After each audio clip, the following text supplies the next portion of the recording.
Welcome, Wapping Crew. Secure your tinfoil hats, buckle down tight, and hold on loosely as we soar over the rocky tops of the La Platas on a rocky mountain high, get sucked into the vortex of the Four Corners, and settle down snugly at mile marker 420 in colorful Colorado. It is Saturday, January 19th, Sunday, January 20th for those of you across the pond and beyond. Good morning, good afternoon, and good evening to you, and welcome to We Are Paradox Media's Late Night in the Rockies. I'm your host, TessaTNT, and we are live from the Mile High Clubhouse tonight. If you're listening live to us right now, you're listening to us on Spreaker.com. You can also find us live at KPNL Radio, which you can find at kpnl-db.com.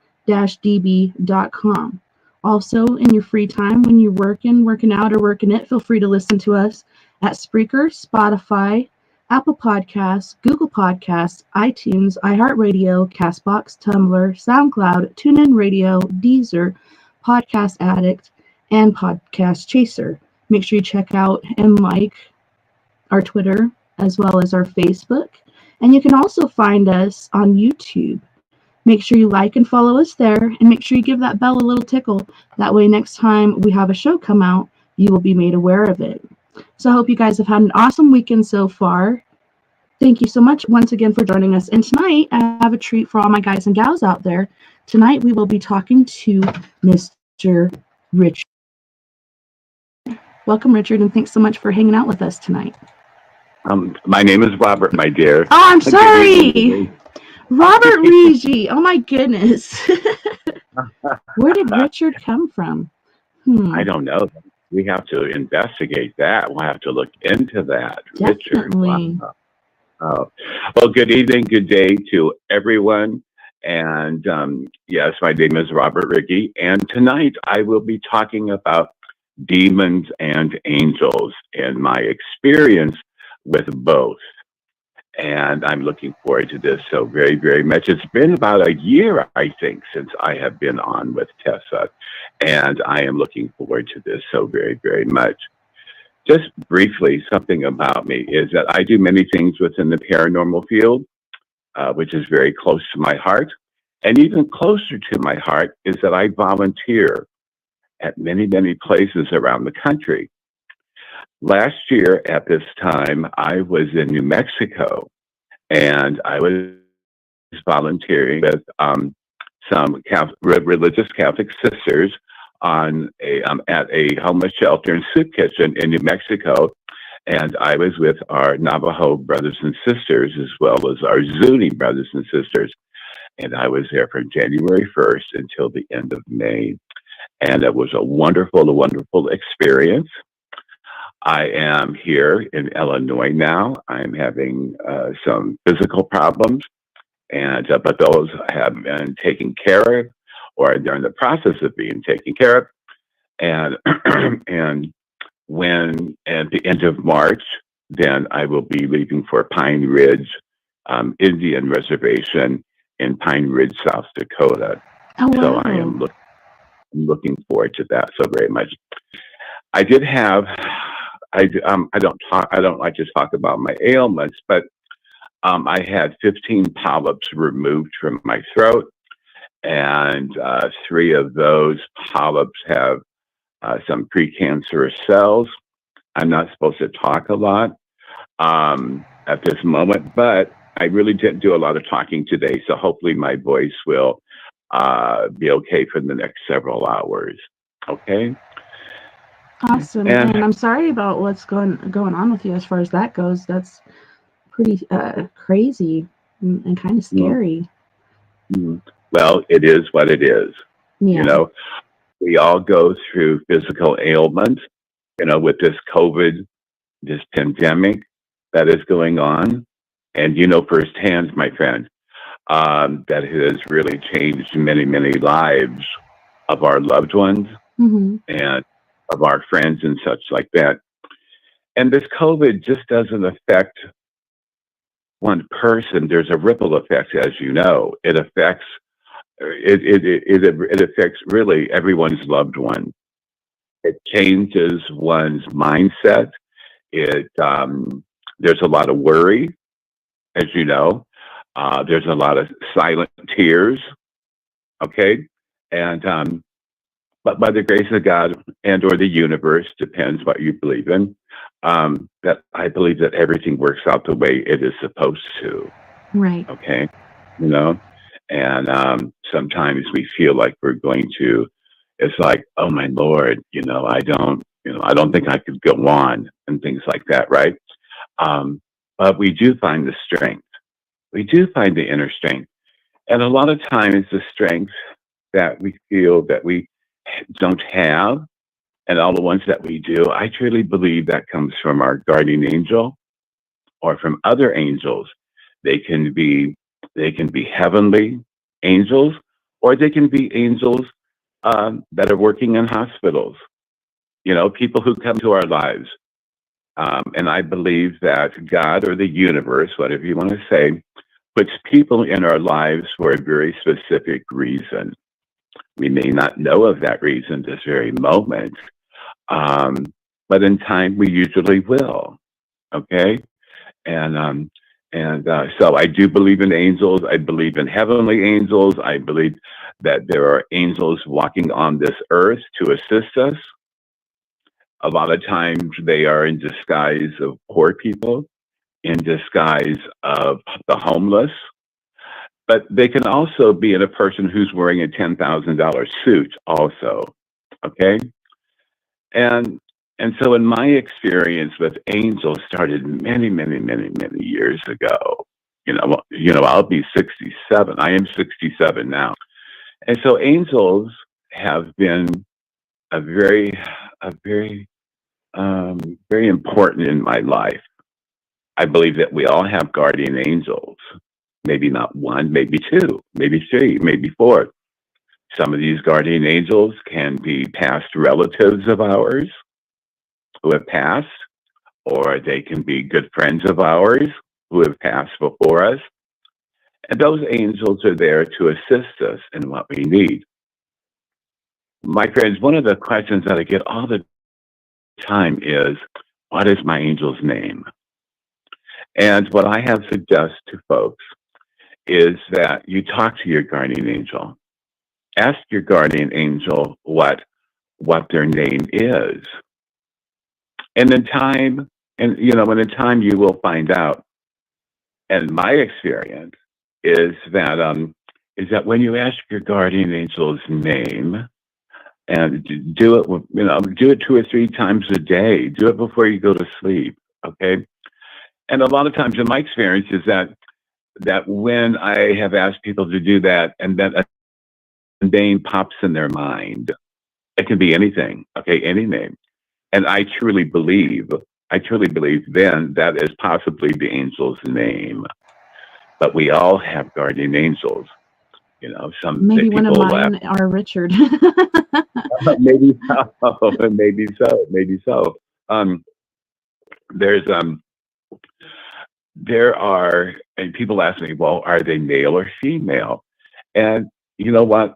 A lot of the angels that I have come in into, and that have come into my life, some of them are male, some of them are female, some of them are, they don't have a sex. You know what I mean?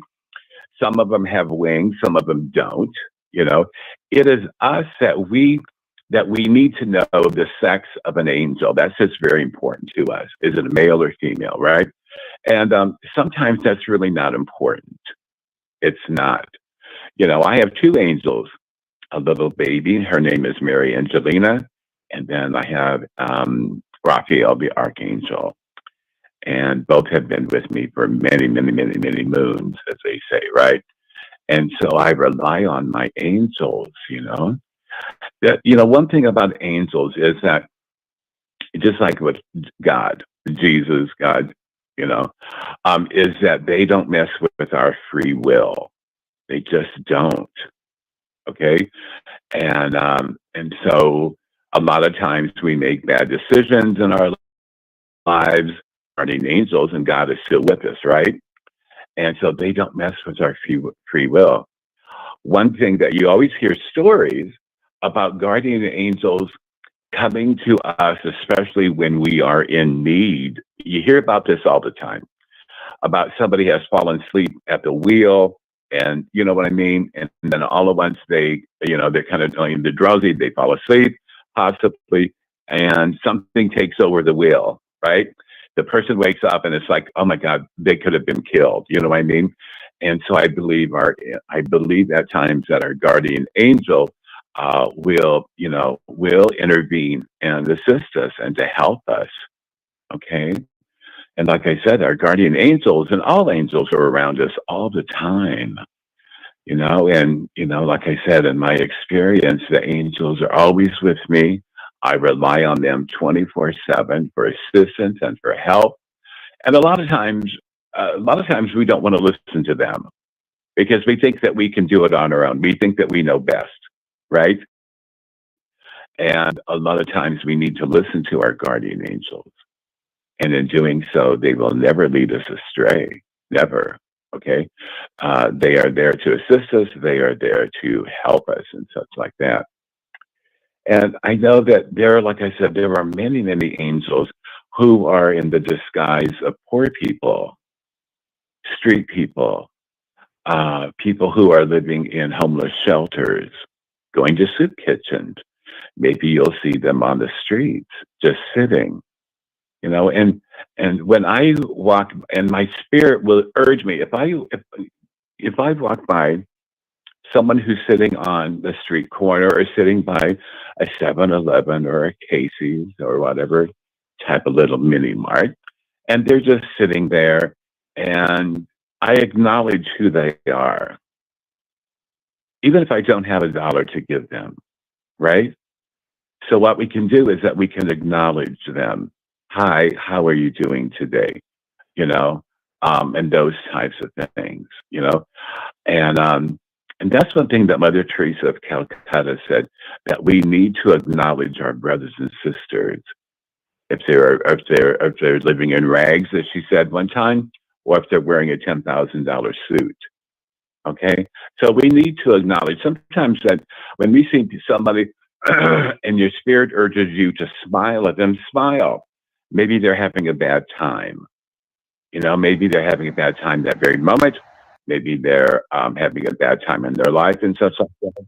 And so, if one would just smile at them, a smile can change someone's life immediately.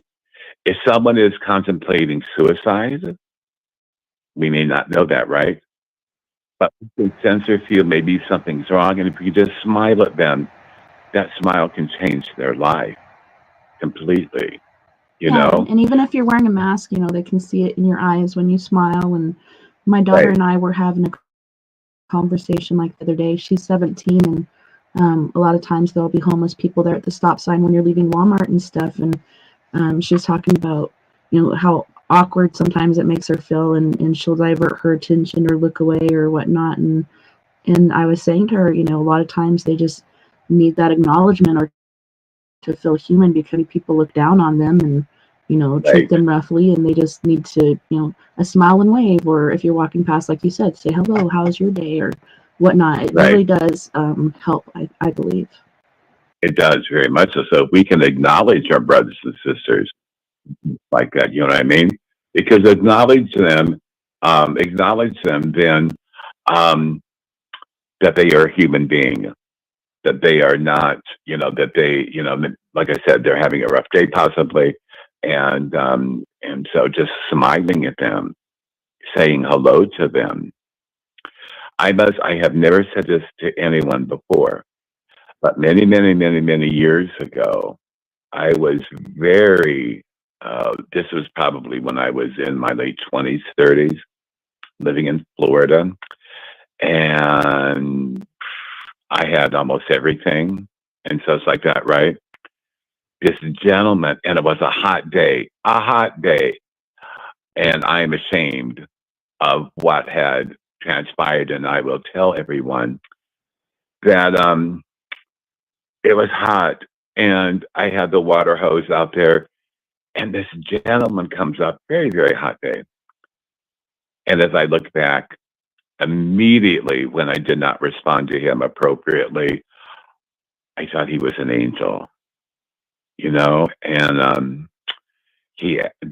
I'm embarrassed and ashamed, but I learned by this, and that he asked me for a glass of water. And here I had a damn hose in my hand running water, right?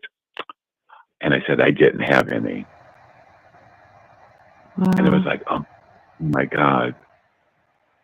And immediately when I said that, as Pentecostal Christians would say, that I was convicted by the Spirit. And it, you know what? I felt horrible. I felt horrible. And so I ran inside, and got some ice, had a cup. I went looking for him. It was a guy, and I couldn't find him. And he wasn't walking that fast at all. Okay. And I refused him a glass of water, ice water, regular water, right? And I will never forget that. And this is the first time that I've talked about this, that I didn't show compassion. I was just thinking of myself. But the minute that I said that to him, I was convicted, as they say, right? It was like my saying, Robert, really? Yeah, You you have a, immediately raised. yeah, I did. And maybe I was supposed to learn that. Maybe it was. And, and glad that I did. But I did go looking for him. I went looking for him in that fast. I was in my house maybe 30 seconds to a minute of that. I looked all over for him, and he was nowhere to be found. And I cried like a baby because I knew then that I was being tested, and I failed miserably. Failed miserably. But I learned by that experience. I learned by that experience. And so just from that experience is that now, if somebody asks me for something, or I will just volunteer it, right? Um, that you never know is an angel or maybe Jesus himself, you know?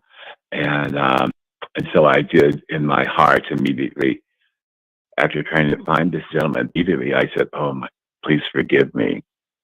Forgive me for being so stupid. Forgive me for being so arrogant, you know? And so do I believe that gentleman was an angel? I do, because he wasn't walking very fast, like I said, and he was just going down, my street and everything. And I could not find him. Not at all. Not at all. But I learned by that experience. I did. I learned by that. And there's so many lessons in life that we have to learn. And that was one that I needed to learn. And it's not that I was not a giving person prior to that, right? But I don't know, this day, it was like I was just thinking of myself. And I usually just don't think of myself, you know what I mean? And so it was just weird. I don't know. But I do know that that changed my life. It really changed my life completely. Um, And so then when I see somebody, like I was in Nebraska, and I volunteered there also in a very small town that has a soup kitchen and a homeless shelter. And I go there quite often. And people will come up to me and such like that. Now, you'd think in the state of Nebraska that there wouldn't be a lot of homeless people or people who need groceries and that type of thing, right? And but this town in which I'm speaking of is very close to Interstate 80.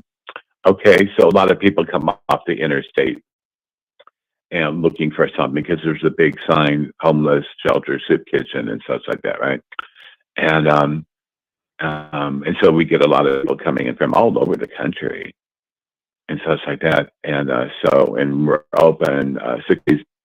The place is open 6 days a week, and so if someone needs something, I try to do my best to give it to them.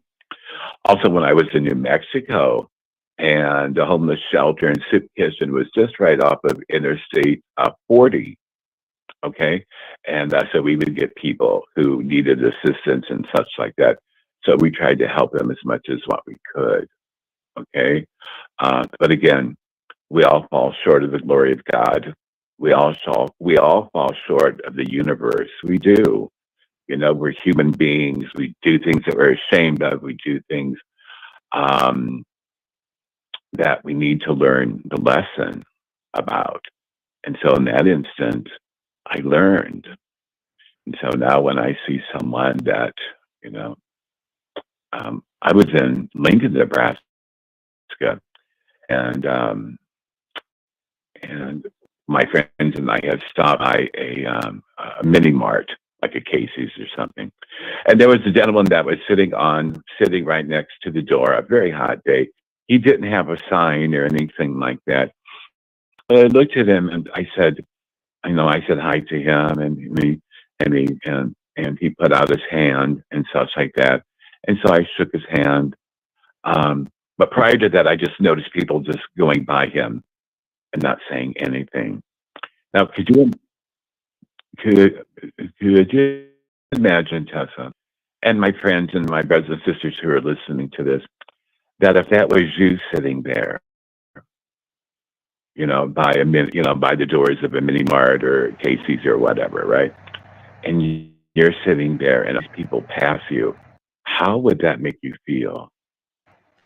Yeah, you You feel know? dehumanized. And Right, it's right, just you do. crazy how a lot of people treat the homeless. You don't know how they got there. They just automatically assume this person's a drug addict or whatever. There's so Right, many different stories behind why people are homeless. And it's not right. for us to judge, you know. Amen. That's very, very true. So I stopped. Of course, my friends wanted me to come on and such like that, but they know that I do this. They know that I take the time and just acknowledge. And I asked him if he wanted something to drink, and he said, yes, please. And so I went in and got him something to drink. And plus, I got some chips and a sandwich for him and that type of thing, right? And again, I'm not telling my experiences that I want a pat on the back. No, that's not it at all. Because I believe that we're all brothers and sisters in this universe, and we need to help each other if we can. Okay, and so I did, and so my friends are kind of used to that now. That if I see someone sitting by the door or something like that, and such like that, that I will stop and talk with them. Okay. Um, Another thing that I do, and again, Tessa, I really don't like to really tell of like the things that I do to help our brothers and sisters. And again, in the Bible talks about don't let your left hand know what your right one is doing. It's in the Jewish and so our Jewish brothers and sisters believe that also. Um, but I know that Salvation Army, they're bell ringers, right? And if you live Mm-hmm. in a sick Colorado or anywhere where it gets cold, during the wintertime, those folks are cold. They have to be cold, right?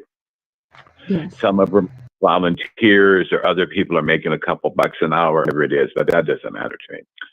That I will ask the bell ringer if they want a hot cup of coffee or if they're in need of a sandwich and such like that. a lot of times they say, yes, please. Or they'll say, no, it's okay. But you can tell in their voice that they would, you know? And so if they say no, I go to McDonald's or wherever I'm at and go get them a hot cup of coffee or a hot chocolate, and I'll get them a sandwich also, you know? And because I want to show other people this is what maybe nobody's thought about that. Maybe nobody's thought about, getting a hot cup of coffee or a hot chocolate for, a Salvation Army bell ringer and such like that, right? And so by my experience, I hope that other people will see, oh, look what he's doing. I've never seen that before, right? And maybe that it will instill in them, or at least they will think about it, you know? Yeah, and I was going to say that about when you do help other people, like giving to the homeless, or like we discussed right now, the Salvation Army bell ringer. It is not tooting your own horn or bragging, but it's inspirational. And when people see you do that, or hear about it or whatnot, it could inspire them to do it as well. So I think it's a good thing to share. Well, thank you. It just, I don't know. It just takes my humility away. You know what I mean? But you are right to share this experience with others. Maybe nobody's ever thought about doing that before. You know, and so maybe that I have instilled in them maybe to do something, or maybe they do something. Maybe they do it already. It's not for me to say, right? Um, but again, when I do things like that, I don't make a lot of fuss about it. I just go and do it, and then I hand it to them, and then I just walk away, and such like that. And working with the homeless, and just like you said, Tessa, that we don't know why they're homeless. It's none of our business. It's none of our affair why they're homeless, unless they want to talk about it. I volunteer, you know, almost every day at a homeless shelter in soup kitchen. And I don't ask why they come to us. It's not important to me, unless they want to talk about it, right? And so and so some of them will say and others won't. And that's fine. And that's fine. But they came in for a meal, and meal they will receive. Okay. Here in Illinois, we have just received 2 weeks of a horrible major ice and snowstorm Wow. last week. And then a couple of days ago, we had another one. And next Thursday and Friday, we're going to have another snowstorm. Okay. And, and I know that, of course, that we knew that the snowstorm was coming, right? And the soup kitchen was going to be closed. The shelter, which is where I'm at, where I'm here, is for women and children, so that's open 24/7, right? And but the soup kitchen is only open 5 days a week. But what I do when there's a pending storm is that, okay, like it was like Wednesday and Thursday, like the first one 2 weeks ago, like Wednesday and Thursday, we knew it was coming, lots of ice, lots of snow, and we knew that we were going to be closed at least those 2 days, and then also Friday. So what I did was that I made extra sandwiches besides the meal that we had, right? And so everybody got extra sandwiches to take home with them. We had frozen dinners to give to them also, and such like that, so they could put them in a microwave. Okay. The people that come to this shelter or come to this soup kitchen, they all have homes. And but this the fact that some people use their food stamps wisely and other people's don't. But again, it's not for me to judge how they use their food stamps. They come into us, they come into the soup kitchen, and and they're there to eat. They're there to talk with other folks and such like that. And so we do. And so I always make sure. That if there is going to be a pending storm, that people have lots of food to take home with them, just in case that we're not open and such like that, right? And because it's very, very important, And again, I don't ask them if they have food stamps. It's none of my affair. It's not. These people, the folks that come to us, like a lot of soup kitchens, they are the working poor. You know what I mean? They just, they have jobs that maybe don't pay a lot. Maybe their rent is high and such like that. Again, I don't know for a lot of these folks, but it doesn't matter. They came in for a meal, and so we're there to feed the physical part of them, but also the spiritual and also the emotional part. To sit down and take time with them and to talk with them. And so whereas the soup kitchen opens up, we open up about 11:15, and if it's really really cold, like below zero, something like that, we always open 2 hours early so they can come in, have a nice hot cup of coffee, sit at the table, and then I will serve them some snacks and such, before the main meal, so they can come in and they can talk. A lot of these homeless people know each other, you know, and I really shouldn't say homeless because they are very few of them are truly homeless. They do have homes, but they just need food.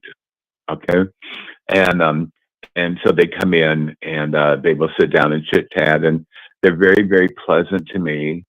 Asking me what we're going to have for the day and such like that, and I tell them, and I always make sure that we have something hot. And when I say a soup kitchen, we just don't have soup. We don't. Last week we had pork loin, mashed potatoes, gravy, corn, and those types of things, right? I always try to give them some types of sweets also, okay? Sometimes during the summertime, they'll have ice cream and such like that, right?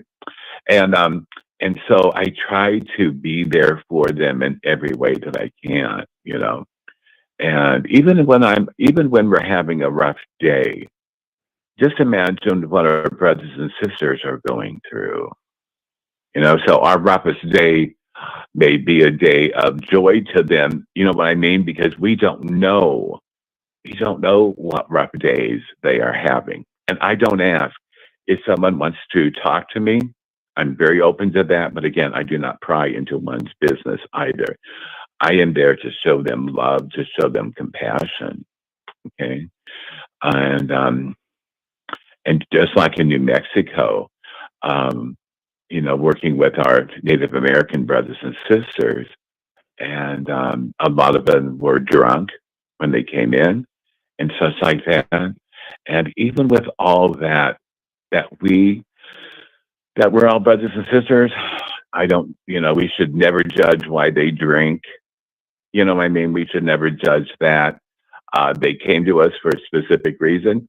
And so we're going to take care of their physical needs as well as their emotional and spiritual needs, if all possible, right? And so, like I said, it doesn't have to be monumental. But just like a smile can change their entire outlook. For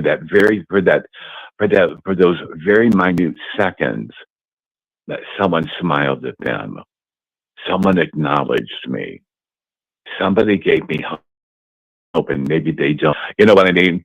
So to give them hope and tell them that they are loved. And you don't have to love you, by just smiling at them. Smiling at them shows. Talking with them, talking to our brothers and sisters, excuse me, talking with our brothers and sisters, it changes their lives.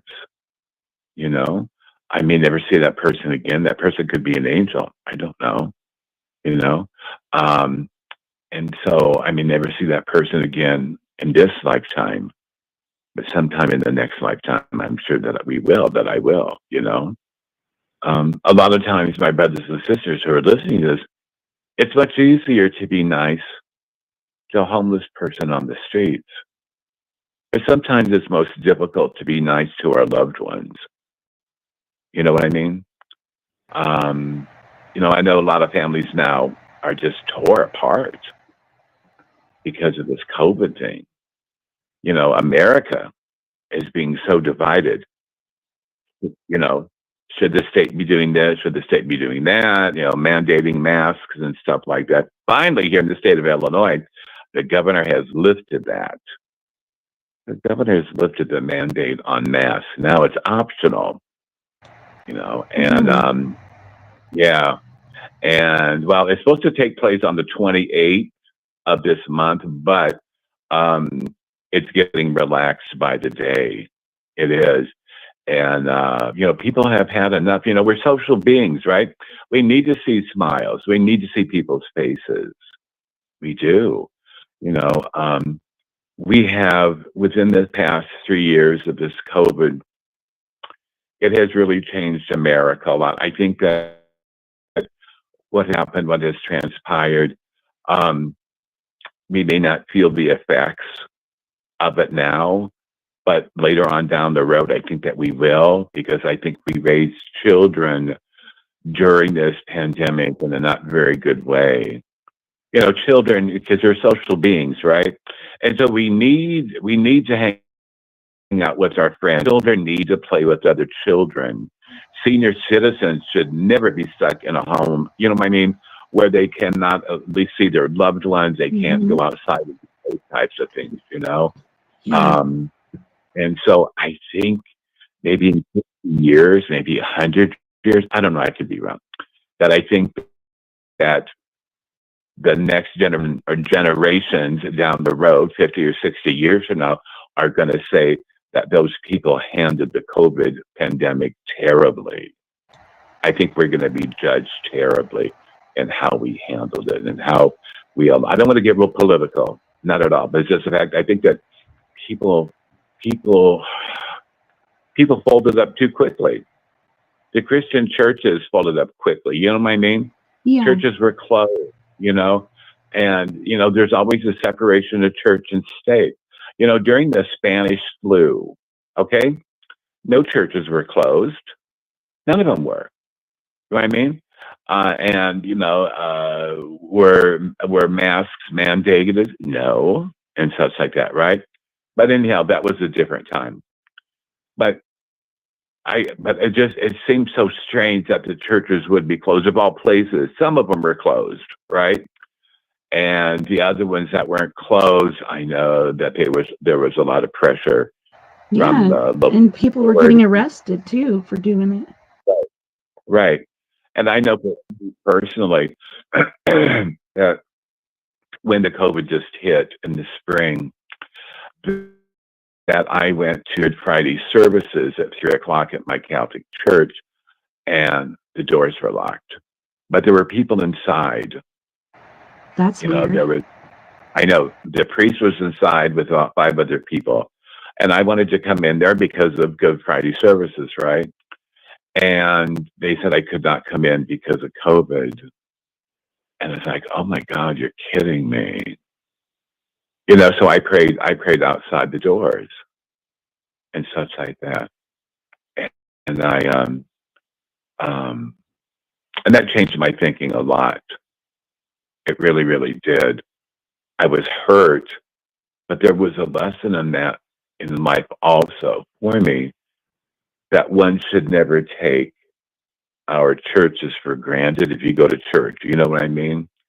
And also in my mind I was thinking, well, what about this separation of church and state? You know what I mean? Yeah. And so that came to mind also. And but the churches just folded like cards early on, but now everyone is standing up and saying enough is enough. And but anyhow, there are angels around us all the time, and like I said, that was the number one question that I get all the time about angels. Are there demons? Yes. A lot of the demons that we're talking about are the demons that chase us. There are our own demons, if that makes sense. It could be the demon of pornography, or it could be the demon of all sorts of things. You know what I mean? And such like that. And I know within the paranormal field, there are many, many people believe that everything is demonic. Well, it's not. It's not. It's only maybe a small percentage Yeah, very of what we're, few. yes, but the first thing, I think that has a lot to do with the TV shows on TV. You know what I mean? I think that has a lot to do with it. And, and such like that. So people really need to kind of step back and really look at what's going on and such like that. Do I believe that there are demons out there? Yes, I do, very much so. but it's not like they're there 24/7. You know what I mean? It's not like there's like 10 million or 10 zillion. You know what I mean? Not everything is demonic. It isn't. And so people have to go in with an open mind and such like that, right? I know that it was September several years ago that some friends of mine invited me to go to the Valeska axe murder house in Iowa. Hmm. Excuse me. And so we did. We spent 24 hours. It was overnight, and it doesn't matter. It doesn't matter if it was day or night, right? Right. Okay, because spirits are around us 24/7. You don't have, this thing about the nighttime, and the nighttime is, with that. I think a lot of people within the paranormal field are fixated with only have to at night, you know, and really the spirits are around us 24/7. Right. They are. Yeah, I But what think I some of the night thing is, depending on where you live, it's a lot quieter, so you don't get a lot of sound interruption. But yeah, one of my best investigations was, we went there at 8:30 in the morning, which I really hate mornings, but it was so active, it really blew my mind. But yeah, they are around all the time. Wow. Okay, Tessa, can you just briefly talk about your experience in the daytime then with that experience? Yeah, we had gone to the Durango Silverton Narrow Gauge Railroad Museum in Durango, Colorado, and we went back there to do a preliminary investigation, and it was a train car that was known as the immigrant car, and there was a ghost that was in there named, well, they thought her name was Emmy, which Emmy is one of the ghosts that are there. She's a little girl ghost. We found Mm-hmm. out that day through our equipment that her name was Kate Johnson, and she talked kind of about the whole story: Walter, intention, death, sharp tool. She had been on that train car. She eloped with her fiance. She was a soiled dove, but they fell in love and were going to elope and get married. And her Mm-hmm. being a working girl, the brakeman had found them together and did stab her fiance to death. So Wow. later on, she did end up taking her own life, and I think she was kind of stuck there because that was the root of why she did it. It was kind of like her purgatory or whatever going on. Mm-hmm. But there was a Catholic school class that came in later on, and it's so awesome that we did get her name because that's pretty important as far as blessings and prayers and such go and releasement. And Mm-hmm. this Catholic school class did a prayer of release from purgatory, which a lot of people haven't heard of. And she was gone for like 3 months, but like you were saying, due to free will, free agency, she came back to protect Emmy because Walter the brakeman was there too. Um, I, but yeah, so active there. It's giving me goosebumps right now just thinking about it. But it was really amazing and awesome how well she did come through. right. And so again, my brothers and sisters who are listening to this, it doesn't have to be at nighttime. And I understand people work during the day, and I understand that. But a lot of times people will wait till it gets dark, and that just makes the creepy part. You know what I mean? And so I understand that. And I always tell people, like, another question people ask me is, I am fearful, or people are fearful, right? And I try to explain to them that it's not getting over the fear; it is understanding the fear you're afraid of. And by understanding the fear and understanding and realizing that fear is inside you, why are you fearful? And if people would just stop and think about that, the fear will never go away, but it will subside some. You know what I mean? And because physically we will react to fear. We get goosebumps, right? We get, our adrenaline is pumped up. It is just like fight or flight, you know, and, and so just think about that. I've heard many of paranormal brothers and sisters running out of a building because they were so scared, and God bless them. They would just, they thought they had to get out of there. But again, but again, it's understanding the fear. What are you fearful of? Are you fearful that these spirits are going to hurt you physically? And in my experience, after all these years, it's very, very seldom. I mean, they may touch you, they may pull your hair, and we can go into that later on, especially in institutions and such, right? But it's just the fact a lot of times they want their story to be told. And again, it's very hard for a spirit to talk because they don't have a diaphragm. They don't. You know what I mean? And so it's very hard for them, and a lot of times we have to realize that when we go into any house, residential, or go into a state of silence or whatever, that we must realize that all that energy from anybody else who's been in there, especially in state institutions and such, right?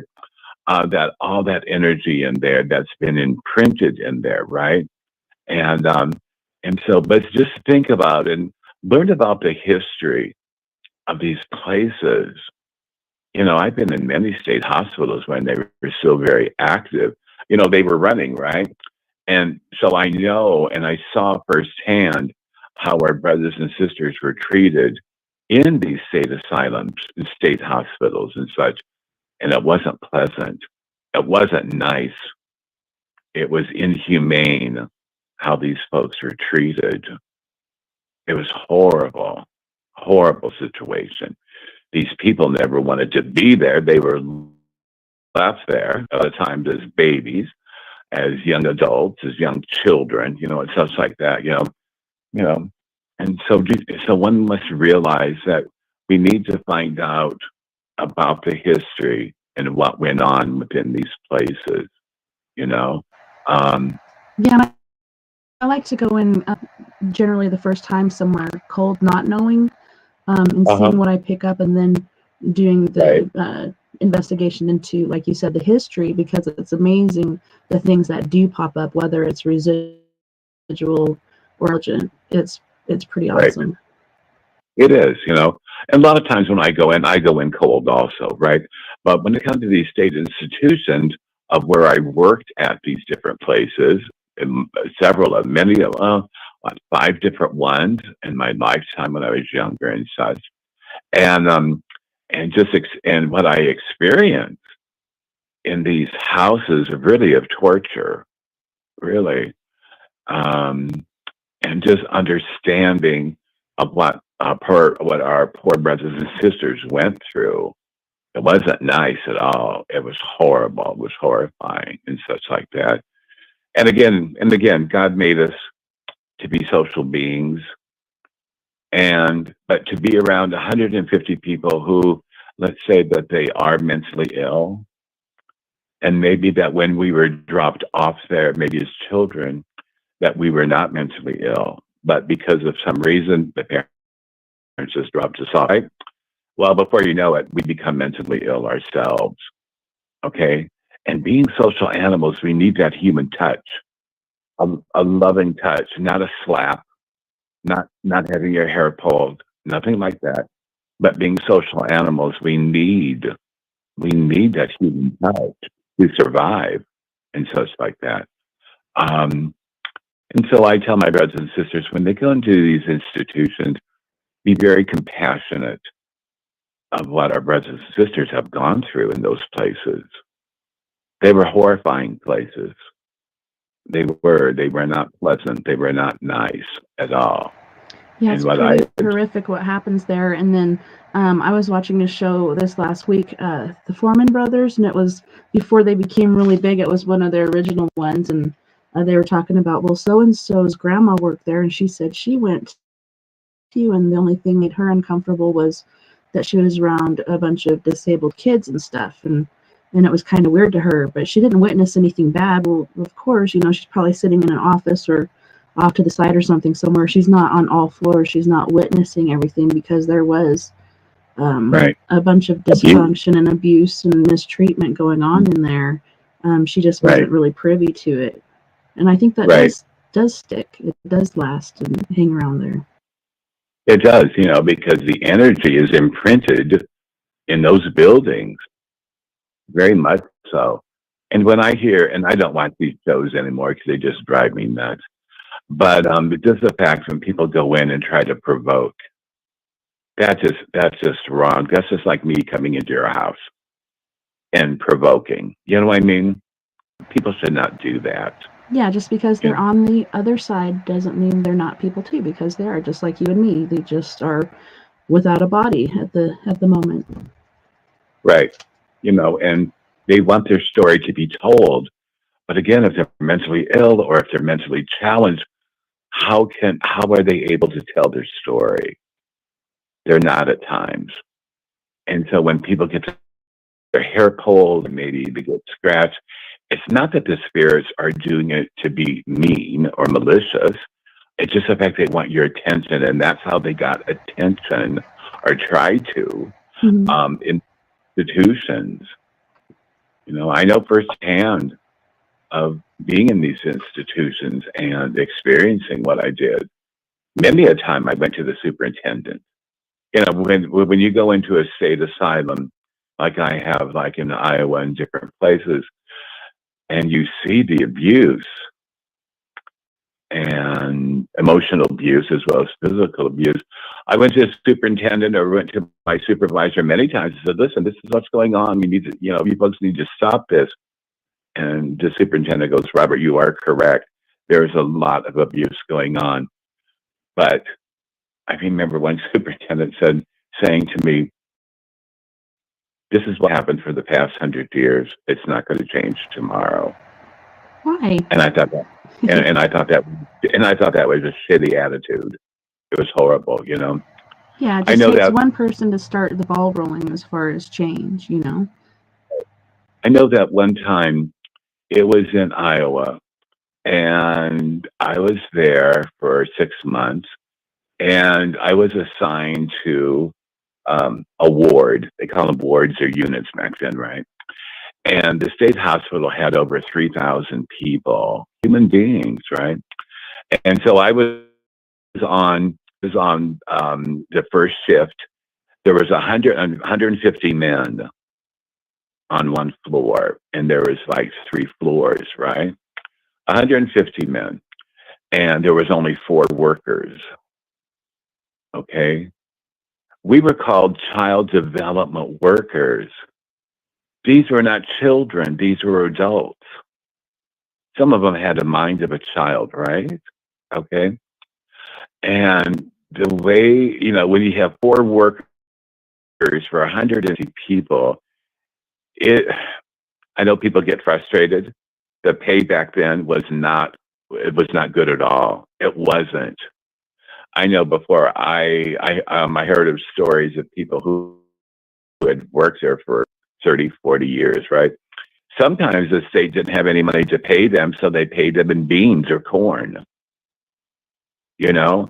And I think one of the most horrifying things that I saw many horrifying things, but one of them was that the supervisor, who was very, very loving, she said, Robert, today everyone's going to get some popcorn today. I thought, well, that's great. And so then I said, where are the bowls so we can start making the popcorn? He goes, Robert, we do not use bowls. She goes, she, she told me that someone will put a sheet down on the floor. And I was horrified when I saw this, is that, is that, the popcorn was made, the sheet was put down, and you should have seen our brothers and sisters scrambling like animals to this popcorn. I will never get that out of my mind. Kind of Never. reminds you of pigs being fed slop or whatever like that. I don't know, just Hmm.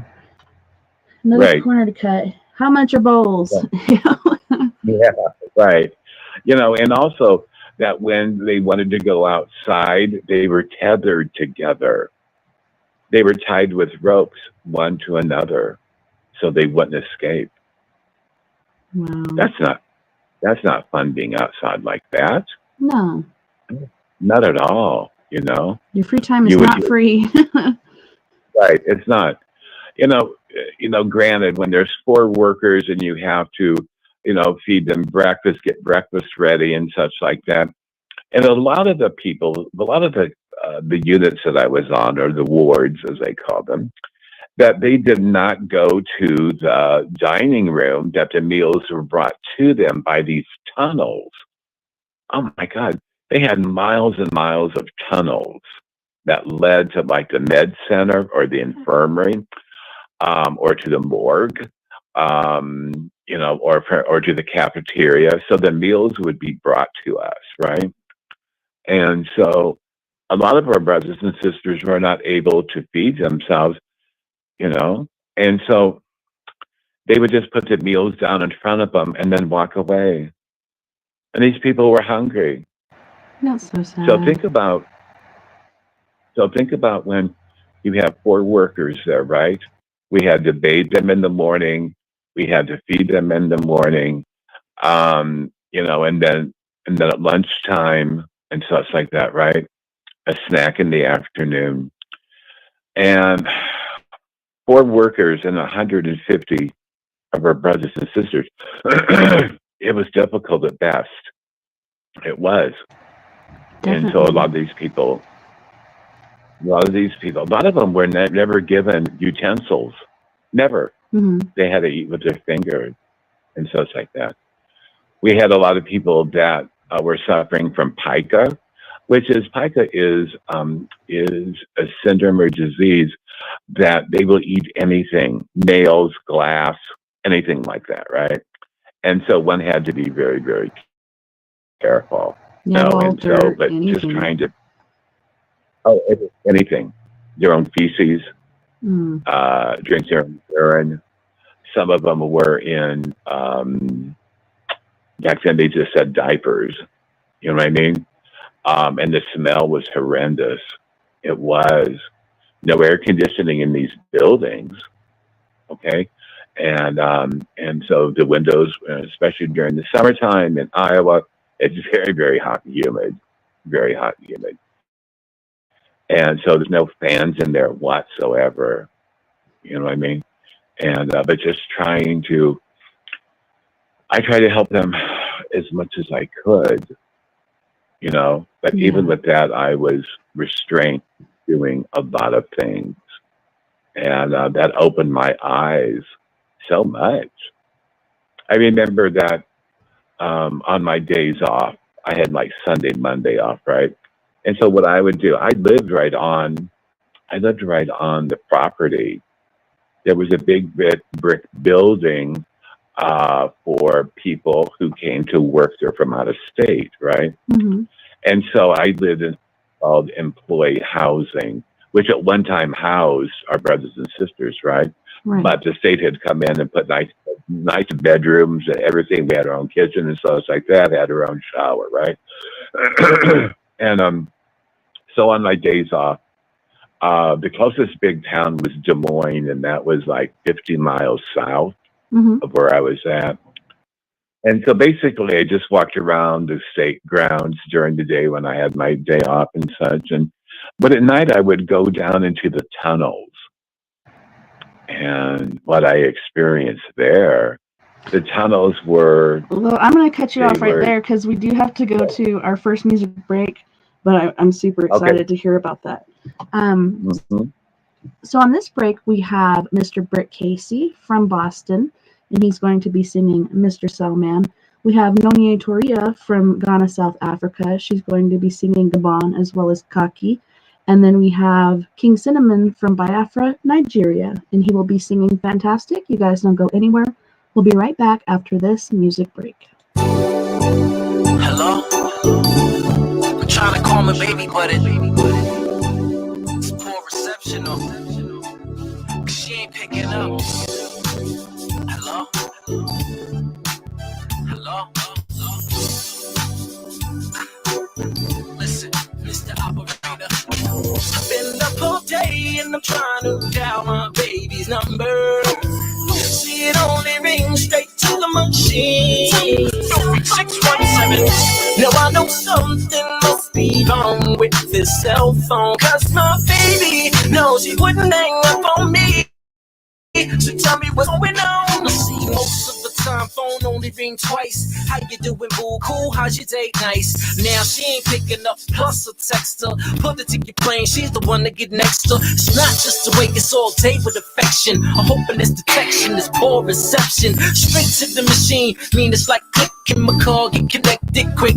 Hey, Mr. Cellular Phone Man, I see something wrong with my line. I try to dial my baby's number, but get click every time. Mr. Cellular Phone Man, I see something wrong with my line. I try to dial my baby's number, but get click every time. She ain't picking up, yo. I see the phone rings quite a few times before any answer. And I know she's home, well at least to read. And I know she's home. No, I don't mean to be any bother operator, but could you just check and connect this call for me? Cause I know she's home. I see the first time I call, I'm like, maybe she working. And the second time I call, I'm like, a little bit hurting. But the third time I'm like, going berserk, and now half day gone. Can't get her on the horn, usually in the mall. Maybe something wrong. I mean, she wouldn't take this long to call back. She be tight like that, she's supposed to be mine. So could you please try one more time? Hey, Mr. Cellular Man, I see something wrong with my line. Try to dial my baby's number, but get click every time. Mr. Cellular Phone Man, I see something wrong with my line. I try to dial my baby's number, but get click every time. She ain't picking up, yo. For some reason, it's like she ain't home. Just wanna get my baby on the phone. Now I know that she's there all alone. So can you please hook up my cellular phone? Hey, Mr. Cellular Phone Man, I see there's something wrong with my line. I try to dial my baby's number, but get click every time. Mr. Cellular Phone Man, I see something wrong with my line. I try to dial my baby's number, but get click every time. Mr. Cellular Phone Man, I see there's something wrong with my line. I try to dial my baby's number, but get click every time. Mr. Cellular Phone Man, I see something wrong with my line. I try to dial my baby's number, but get click every time. She ain't picking up, yo.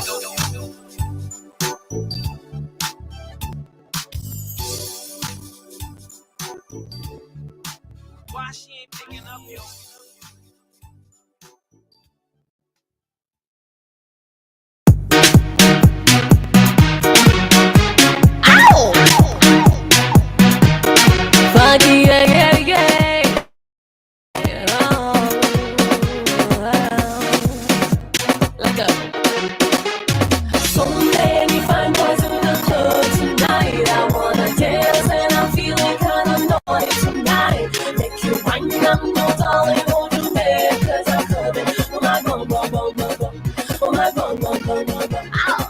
Thank God it's Friday, I need the right dress for this party. No sleeping, no darling, all my girls wanna do is get rowdy. Oh my God, why buy me dope? Oh my God, why buy me dope? Oh my God, why buy me dope? Why buy me dope? Why buy me dope? Why buy me dope? So many fine boys in the club tonight. I wanna dance and I'm feeling kind of naughty tonight. Make you wine, no darling, hold your leg, cause I'm coming. Oh my God, oh my God, get down on the floor, I gon' make you hot some more. I feel it, why buy me dope? Miracle, mujojo. I know send nobody. Oh yeah, make you move your body. If you wanna just touch my body, I gon' make sure you tell a story. I know send nobody. Oh yeah, make you move your body. If you wanna just touch my body, I gon' make sure you tell a story. Mama go, why buy me dope? Mama go, why buy me dope? Mama go, why buy me dope? Mama go, why buy me dope? So many fine boys in the club tonight. I wanna dance and I'm feeling kinda naughty tonight. Make you wine, I'm no darling, hold your leg, cause I'm coming. Oh my God, oh my God, I get down low. Yeah.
leather, then we're meant to last forever.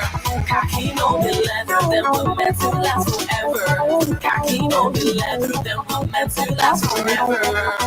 It's too early for promises, I know, but I wanna get it out even more. It's the sweetest thing in the world to know that our heart beats as one, yeah. And even if we fight, we'll be making up all night.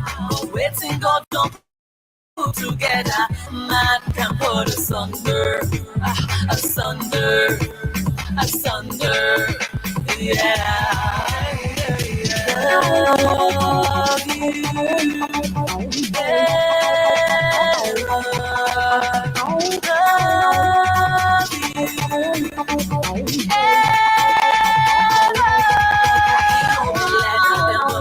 last forever. Cocky on the leather, then we're meant to last forever.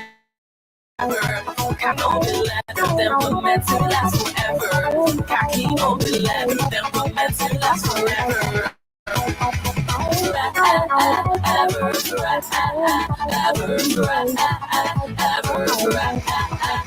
When I look into your eyes, baby, it makes me mesmerized. When I look into your eyes, baby, it makes me mesmerized. You better want to be out there, make you believe in me, make I trust you.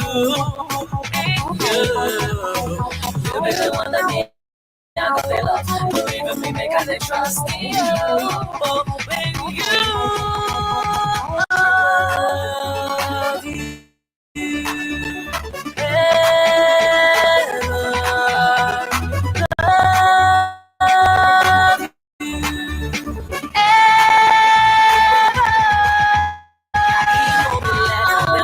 To last forever.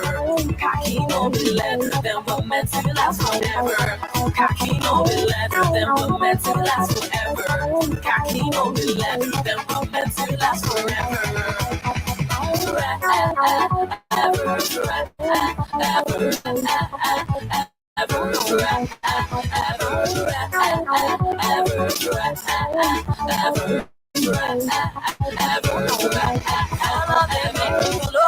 They make me feel like Jaligo when I drive from my road. You they look at me like Johnny Go when I want to know. You say no no no no no no no no no no no no. Cocky on the leather, then we're meant to last forever. Cocky on the leather, then we're meant to last forever. Cocky on the leather, then we're meant to last forever. Cocky on the leather, then we're meant to last forever. Cocky on the leather, then we're meant to last forever. Cocky on the leather, then we're meant to last forever. Cocky on the leather, then we're meant to last forever. Cocky on the leather, then we're meant to last forever.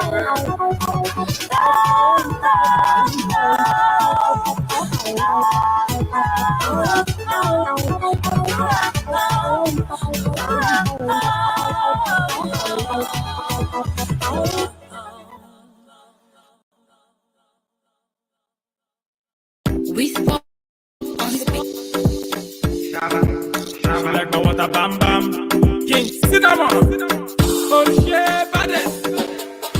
Take a bam bam anywhere you day. Play a bam bam, it is a Friday. Come on, let's go, it is a holiday. Anything you want, baby, I will pay. Take a bam bam anywhere you day. Play a bam bam, it is a Friday. Let's go, it is a holiday. Anything you want, baby, I will pay. Fantastic. Baby, romantic. Fantastic. Baby, girl, you romantic. Gucci Prada, baby, gather something. Come on closer, baby, 19. I know you brother, but I am the king. Your backside bigger than Bombay. Baby girl, brokotom. I like the way you want your brokotom. Baby girl, brokotom. I like the way you want your brokotom. Jamaica, Ghana, Asia, Nigeria, South Africa. Baby,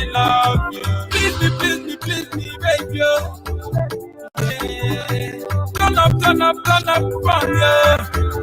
Yeah. Take your bum bum anywhere you day.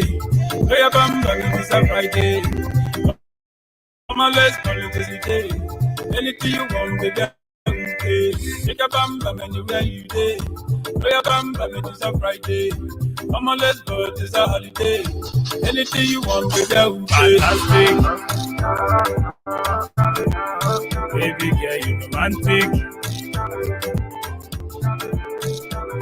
Fantastic. Baby, romantic. Give me love, give me love. Show me love, show me love. Oh, give me love. We want you, we love you. Give me love, give me love. Oh, give me love, give me love. Hey, give me, please me, baby. Yeah, turn up from you. Yeah. Take your bum bum anywhere you day. Throw your bum bum, it is a Friday. Come on, let's go, it is a holiday. Anything you want, baby, okay. Take your bum bum anywhere you day. Throw your bum bum, it is a Friday. Come on, let's go, it is a holiday. Anything you want, baby, okay. Baby, girl, you romantic. Fantastic. Baby, get romantic. King Cinnamon. No, I'm saying.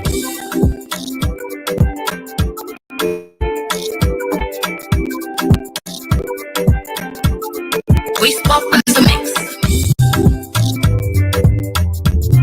Lift it all.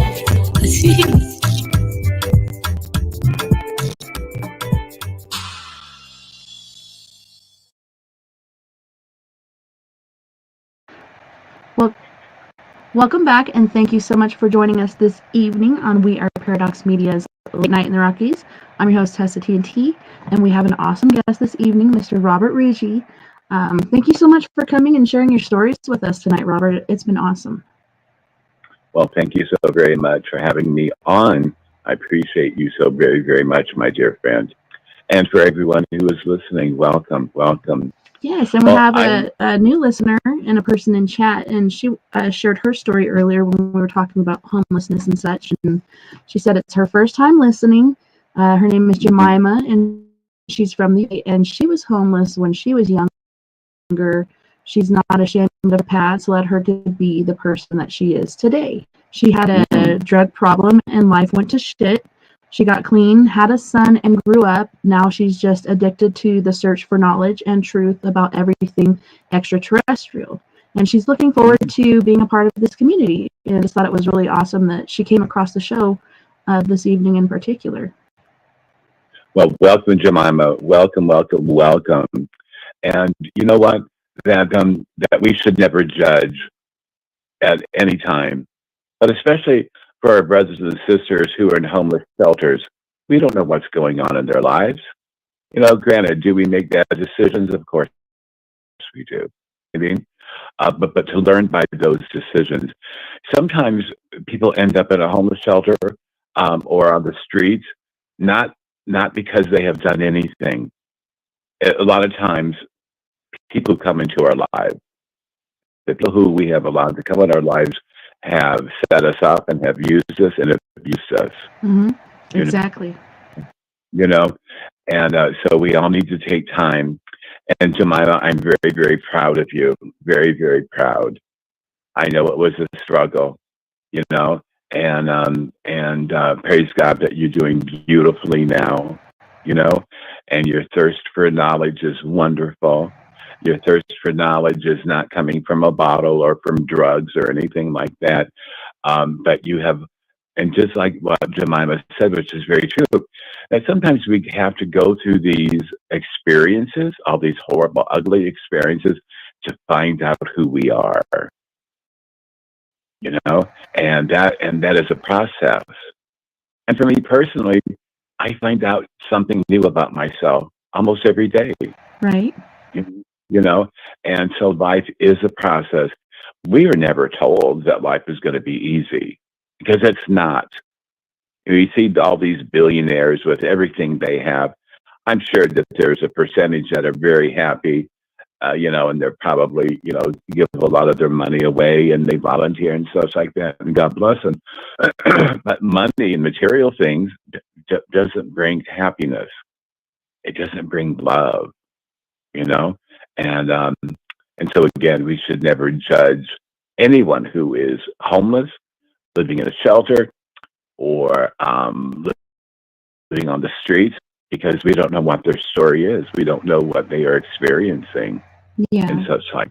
For me, I became homeless, like you said, to escape an abusive relationship. I'd rather be living in my car than, living there and being abused. And it was me and my daughter. And luckily it was only a couple months, but still, there's different reasons that we're out there. We'd rather do that than face that torment or torture or abuse or whatever else, Right. As, especially when there's children involved, because if a person doesn't get out, and I understand that a lot of people feel they're stuck, and I understand that totally. I do. But to have children involved, to see what we're going through, that will scar them many times for life. You know what I mean? But Jemima, I'm very, very proud of you. Me very, too. very proud. Good job, sister. And yes, very much so. And so I will pray for you, Jemima, that you keep on this journey of finding more things out about yourself and such like that. So I'm very, very proud of you, Jemima. And thank you for listening. Thank you. But going back to the tunnels. Tunnels, yes. And so on my days off, I had Sunday and Monday off, which are really not the greatest days to have off. Really. But anyhow, so my shift ended at 3:00, like on a Saturday, right? And so I was, free until really too early Tuesday morning. Had to be work at 6. And but anyhow, so I remember that on one Saturday that I had gone back to the employees' housing, which was very nice compared to what our brothers and sisters were living in. And I thought to myself, I can get into these tunnels because they were open.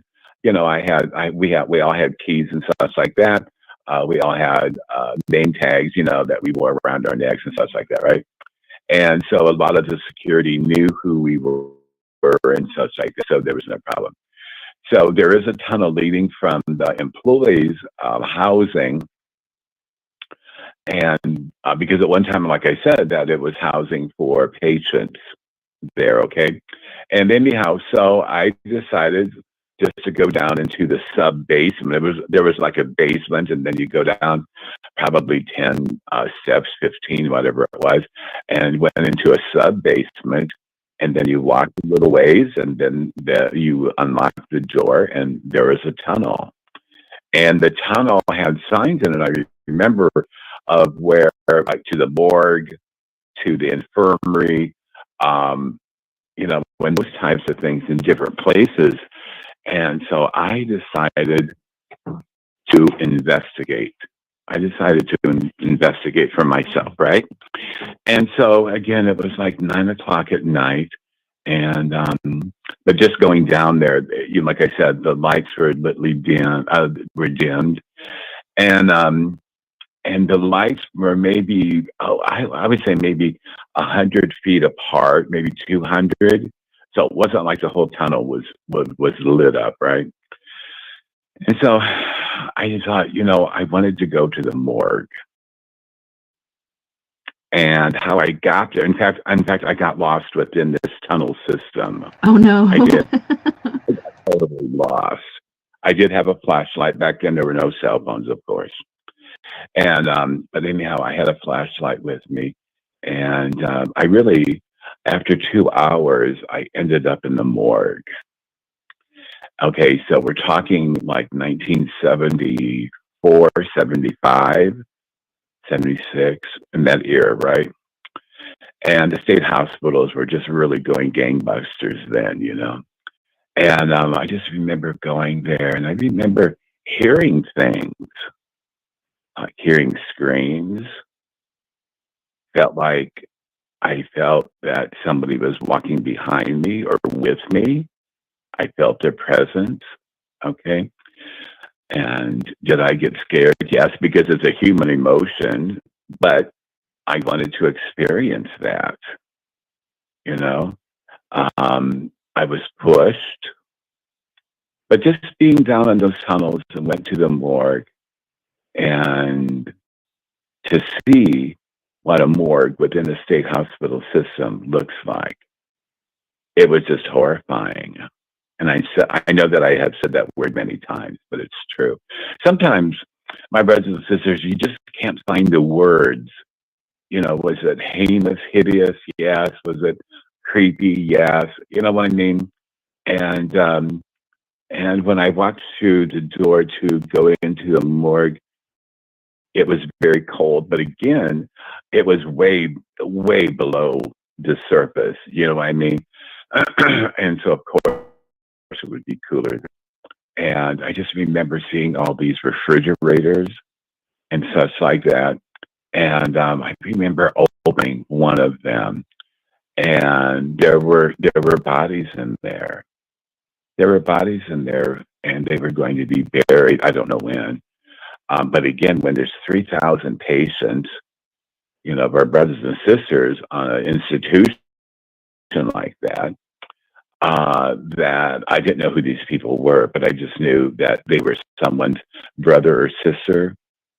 You know what I mean? Someone's child and stuff like that. They were just laying there, and but again, when I walked in there, the smell was just overbearing. The smell of death, and the closer I got to the morgue area, the smell just got worse and worse and worse. Now, one has to understand that these brothers and sisters, when someone died within the state system, maybe 1 out of 100, maybe their loved ones came and got them. But a lot of times the state just buried them, and they did not embalm them, not at all. They couldn't use any embalming fluid. And a lot of them, of course, had autopsies, but they were done horribly. Even with the dead, even with the person deceased, that was horrifying to me to see how they were just kind of ripped open and stuff like that. Yeah. And being Roman Catholic, I did pray. Did I see shadows? Yes. Did I hear things within the morgue itself? Yes. It sounded like someone was walking down the hall, and I knew there was no one there but me. Nobody else was there. And again, I thought, well, I can't run because here I am within this maze of tunnels, right? Where am I going to run to? I mean, it would take me a long time. And so I thought, you know what? I'm there to experience what I'm going to experience. And so I did. There were 5 people, 5 of our brothers and sisters in these refrigerators and such.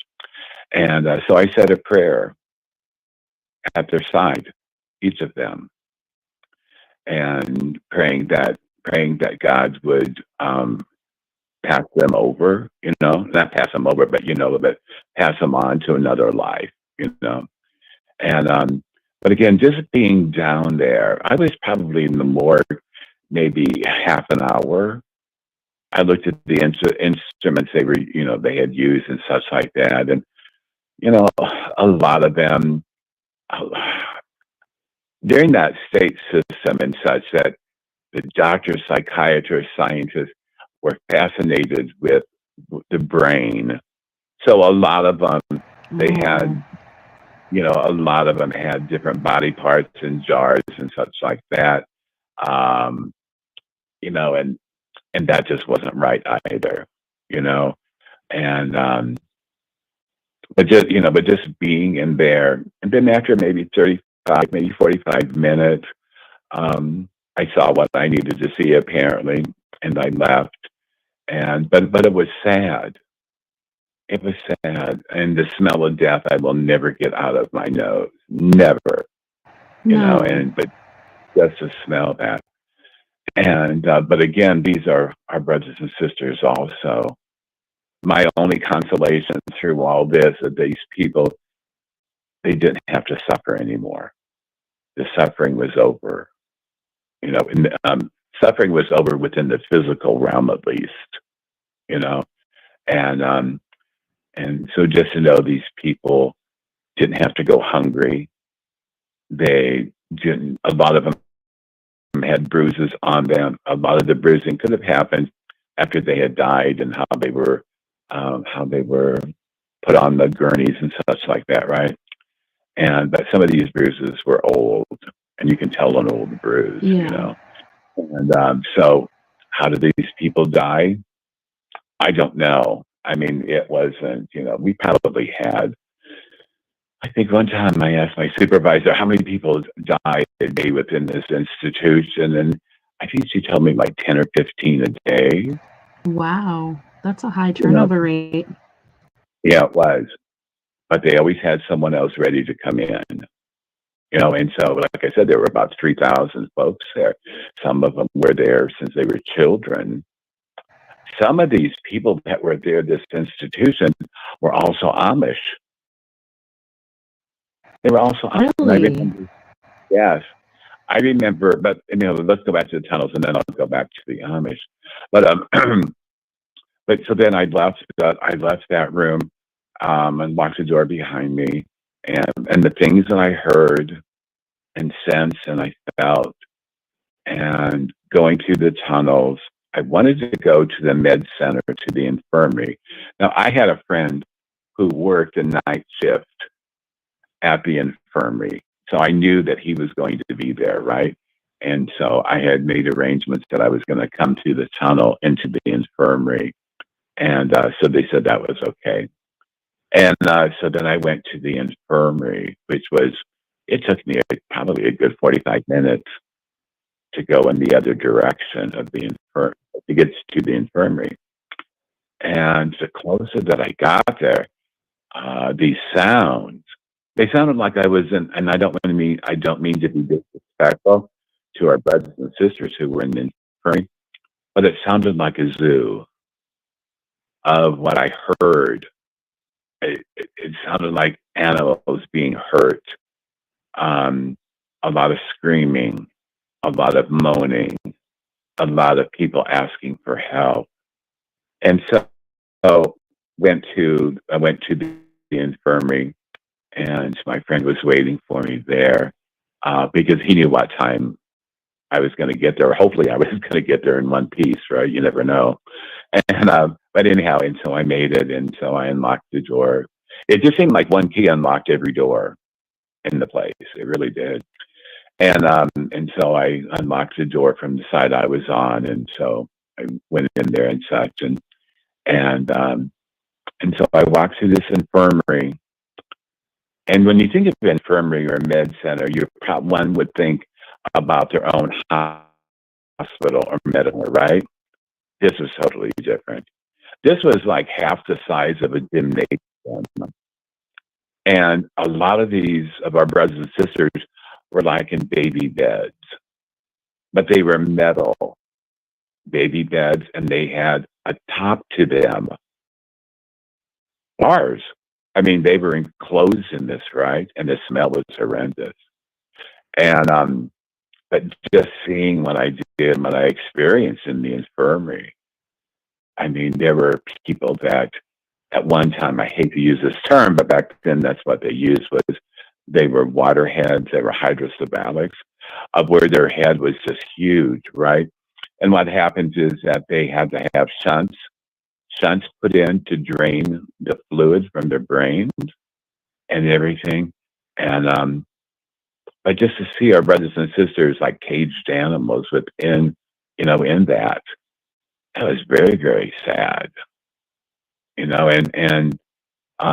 so I went, and a lot of the folks in the infirmary, they would reach out to me, and so I touched their hand gently, I touched hand. They needed that human touch. Yeah, a And so, kind touch, not one of these abusive. right. And so I will never forget that either. And this is really the first time that I've talked about this to people who have not ever probably worked in a state institution, right? But I thought that I needed to tell of these experiences. So our brothers and sisters who do go into these state institutions will be compassionate, right? When I went, and so I was there for about 45 minutes, and then I left and went through the tunnels again. My friend said, "Why don't you, instead of going back in the tunnels, why don't you just go out out the door, and just walk on the grounds and stuff?" And I said, "No, I'm going to experience the tunnels," and so I did. And so again, it was like, do you know how ants make tunnels in sand and dirt, right? Right. Well, this is how there's like a whole labyrinth of different tunnels. You go this way, then you go to the furthest place out, the building out, and stuff like that. And but there were signs under, in the tunnels, thank God. But anyhow, so I decided that it was time for me to leave, and so, but just walking through those tunnels and trying to digest what I had just experienced, you know. But again, seeing shadow people, and somebody asked me many years later about if I've ever experienced shadow people, and I said yes. And I said one thing about shadow people is that we are shadows to them as much as what they are shadows to us. They exist in one dimension, and we exist in another dimension. You know what I mean? Yeah. And so, and so people must realize a lot of times shadow people are just passing through, And the only reason that we see them is because they are a shadow, right? But Mhm. there are spirits that pass through our homes and among us constantly. Constantly there are, you know? A lot of them want to be heard, want to be known, and others don't. Now, I have never been hurt by a shadow person. I've heard other people talk about shadow people, of how they've been hurt by them, Hmm. but I have never experienced that. Have you, Tessa? No, and I believe my first encounters with them was around the age of 13, and I'd go running either to the store or whatever, and I'd hear somebody whispering my name, and I'd turn around and I'd see these shadow people ducking in and out of bushes or whatever else, and it was like Mm-hmm. they were following me, but they never did anything harmful to me. And like I was telling you earlier, I believe it was the night that they put Vern on the tube, they intubated him due to COVID, and I had my wailing, crying to God sort of thing here in my office, and then I decided, okay, it's time to go to bed. So I went to bed, and I was just sitting there still crying, and all of a sudden this shadow person on my bed peeks around and is looking at my face, and it was just so stunning to me, because you think of shadow people as you hear all these dark stories, etc. I do believe that not all shadows that you see in human form are shadow people. I think some Mm-hmm. can be spirits that draw from different energies, and perhaps they look dark instead of light. I don't Right. think it has anything to do with what they are, good or bad or whatnot. It depends on what they're drawing from. But that just really intrigued me, because this thing actually showing genuine concern for me and peeking around at my face, and I didn't even take the time to think about it before I was like, I ain't got time for your shit right now, and you better get the fuck away from me. I ain't gonna play any shadow people games. Just thinking of Right. shadow people straight on, and not even thinking it was later on when I thought back on it that I was like, well, it didn't look like it was trying to do harm to me at all. It was genuinely concerned for me and looking at my face full of tears like, are you okay? But not saying it. Mm-hmm. But that's just how its body language presented itself to me. I don't know, it's pretty intriguing. I was kind of blown away by it. Right. And so a person would be intrigued by it. But again, in your circumstance, as well as a million other circumstances, that at that very moment that you did not want to have anything around or anyone around. You know what I mean? It was a quiet moment for you, Right. and you needed your quiet time. But again, that shows that not all shadow people are are looking out to hurt us. Not at all, you know. And so when we get those types of experiences with spirits and everything, to me that excuse me, to me that's a blessing. It's a blessing, you know, that there are a lot of compassionate spirits on the other side. A lot of them. Most of them probably are very compassionate. Now there are some mischievous. There are a lot of them that that want to play games with us and such like that. But how many times do we play games with them? When we go into residential or when we go into these asylums and such, don't we play games with them also? Right. Because we're trying to find like who's here by EVPs and all these other machines, which drive me nuts. But God bless my brothers and sisters who use them. But so we're playing some of the same games they are, and people have to realize that too, you know. Yeah, and it was interesting to me. Also, like not only was it happening to me, but Kinsey kept seeing one in her house, and it would just stand there in the corner. Even right when she woke up, she saw it and pointed at it and said something. They couldn't understand what she said, but she got up and went to the bathroom, and they're like, "What's going on?" And she said she didn't want to talk about it. And then my 17-year-old daughter, Nova, was walking back from her sister's house, which my oldest daughter, lives 2 houses down from me. So she's walking back, and she was hearing like footsteps behind her, and she turned around and she said she'd see a shadow person dart into the neighbor's yard or whatever, but it was following her. So it kind of freaked her out. But maybe I don't know, maybe they're looking out for us or watching us, making sure we're okay. This one's following her home. But it is kind of creepy, you know, for them, because it's the unknown. What is it? What does it want? And automatically you have that fear stricken into you. But nothing bad came of it, I think. And it also made me wonder too, could that have been burned in the astral? You know, I don't know. There's so many questions.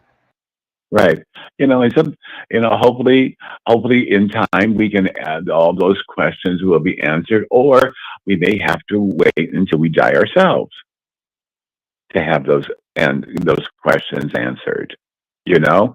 And a lot of times, like you said, I think there's a lot of, there are millions of very compassionate spirits out there who are genuinely there to help us.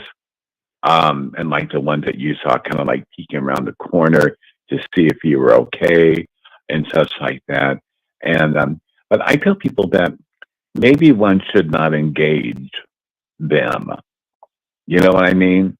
When I see a shadow person, I don't talk with them. Maybe they can read my mind, possibly. You know what I mean? But I don't engage with them at all. I can't think of. Oh gosh, I'm trying to think if I've ever engaged them. I know one time here in my room here in Illinois, where I'm at right now, I remember that. I have many candles lit, right? And so my room is like my sanctuary, right? And so then, so I will tell the spirits if anybody wants to come in, and because it passed through at any given time, they all do. They, like I said, we have spirits around us all the time. Sometimes they'll make themselves known by talking, by knocking or ticking or those types of things, right? But a lot of times they'll just pass it on through. But I remember that I was real tired. And I said, okay, the spirits are here. You can spend the night here, but I want it quiet. No barking, no making noise, no ticking, no knocking, no farting, no belching, nothing. No whispers, nothing. And all at once, Tessa, and my brothers and sisters who are listening to this, I heard audibly with my ear, one of the spirits said, shit. And I said, everybody out. Everyone, leave. My room is off limits now. I'm tired. I asked you to behave and such, to act right, to be safe here. But some of them weren't going to go for it. So, unfortunately, you can't choose and you can't pick. Oh, well, this is a nice spirit, so I'll keep him here. No, that doesn't happen. You need to skin all of them out. So I did. And then I went to sleep and slept like a baby, Yeah, you need your rest, man. Yeah. And then, but going back into the tunnels and such that, so I walked back to, it probably took me an hour and a half. I know that I took a wrong way, but for some reason I was supposed to go down this other way, and I did. And when I got to the door, it was, and I had not seen this, so I really got up on it, that one time it was a door, but they had blocked it. Ooh, I wonder why. I know. And so I never did find out what was on the other side of that one. How did they block it? It was bricked. It was all bricked up, and but again, I just couldn't say, oh, by the way, I was in the tunnel last night and I went to this place and there was a brick wall there. Why? You know what I mean? I didn't want them to know that I was there. But again, I probably could have asked permission and probably would have allowed me to do it. But anyhow, and so then I had to turn around and go the other way and such like that, But again, I heard voices and footsteps and those people breathing heavily and such like that, right? Spirits breathing heavily, and but I never really felt scared. When I got in there in the first, I kind of did. It was just human nature. But then I felt very comfortable. I felt very, very comfortable. And at one time when I was little, I couldn't stand to be in the dark. Yeah. That bothered me greatly, right? But now I embrace the sacredness of the darkness. I don't mean dark, the evil one, but it's just dark. You know what I mean? And, I love my room. I have my candles lit. But I always blow them out. I usually have just one or two when I am going to go to sleep, right? But prior to that, I have lots of them. And so then, but I do love the dark. I love the sacredness of the nighttime. I do. I am not scared at all anymore. But anyhow, so going back to shadow people, I think that before we move on to shadow people, Jemima, and I think you touched on this just a second ago. But she's like, I'm amazed Robert's not still stuck on in those tunnels. But on a serious note, you must have experienced so many emotions while down there, and you did go over the feelings and emotions that you were having.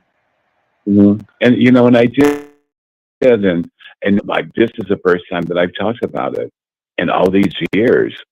40 some years, and it's just like, I think I needed to relive those sometimes, you know what I mean? Talking about fear, talking about getting over the fear and stuff like that, right? But just, I don't know, I felt like a sense of peace and calm, except when I walked to this door, which I thought I could get through and I couldn't, and it was bricked up. It was like, oh hell, what am I going to do now? You know what I mean? But anyhow, so I just turned myself around and just walked the other way and took a right. I think I do believe. Did you, being a psychic medium, did you pick up on what was behind the door? Because immediately I'm thinking, instead of burying these bodies, maybe they just like put them back in this certain area and just bricked it up. Like, I don't know.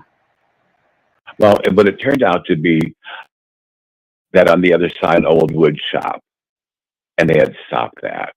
It was an old wood shop, and that's what it was. But why brick it up? Like, you could use that for storage or any number of things, I don't know why. Know that I tried to find it later, and I asked my friend who works the night shift, in the, he'd been there like 25 years, so he knew everything about the tunnels, right? And so I asked him about that, and he said, yeah, that's where the workshop was. And too many of the patients, they called them patients back then, right? Too many people were getting hurt. Was it by accident, or did something malicious happen to them? Right. You never know. First place, what is a patient doing who's in a state hospital? What is it doing in a wood shop? And why is it down in the tunnel? That is the weirdest freaking thing to me. I don't know. I'm not buying it. I'm suspicious. It was just weird. But all these places, these tunnels go to, when you go into them, like into the infirmary, there is a way out through a main door to walk outside. And at one time within this wood shop, that a lot because of inclement weather and whatever, that these tunnels were used, right? And so this was just one of the ways to get to the wood shop, okay?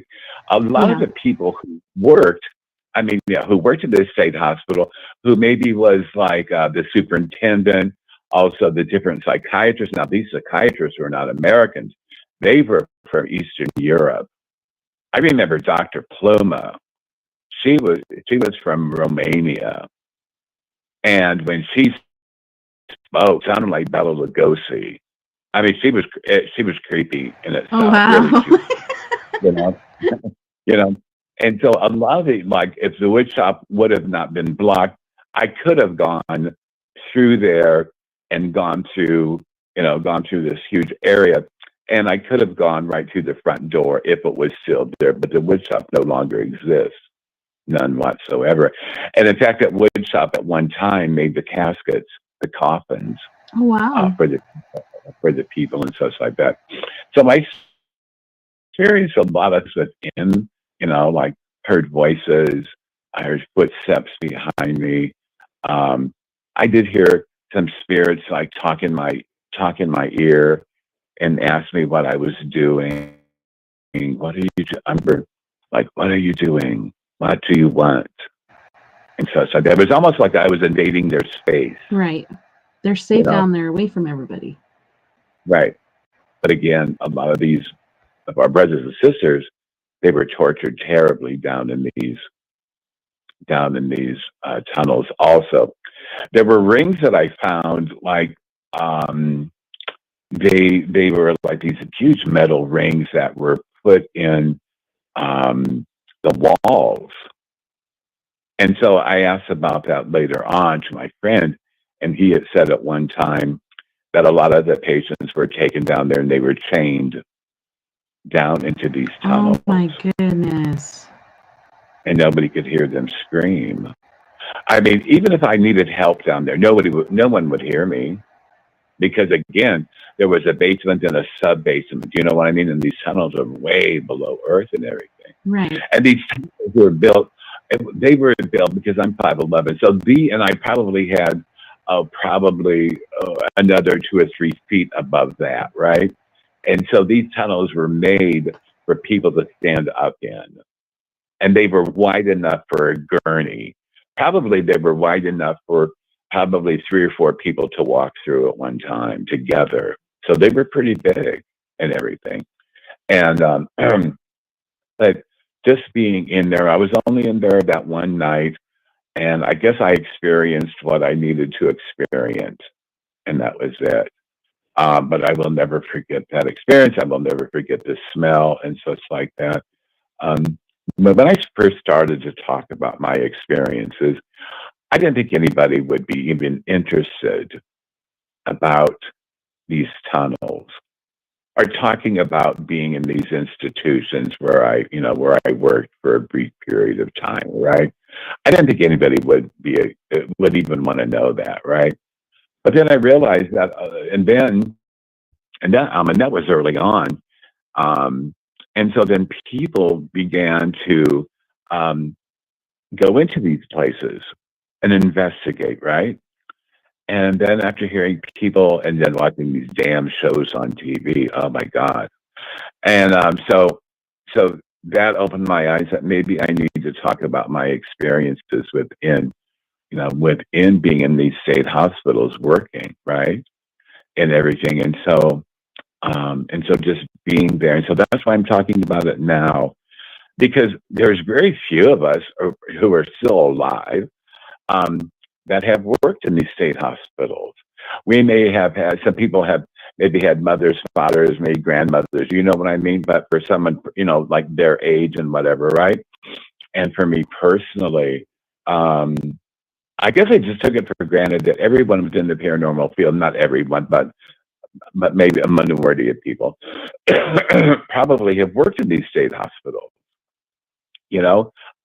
but you don't hear of people telling of their own experiences within them. Well, it's pretty I never. dramatic, and a lot of these shows are shit, and some of them Mm, are more factual and true.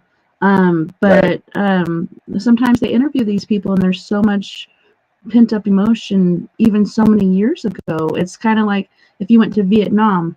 Most people right, that go to Vietnam don't sit there and brag about it. It's the ones that are faking the funk and saying, "Oh, I was in Vietnam," and lying about it, that are sitting there sharing right, all these stories that they probably heard from somebody else or made it up or whatever. Generally, when you right. go through a traumatic experience like that, you don't share it Mm, unless you're in company where you can trust a person. right.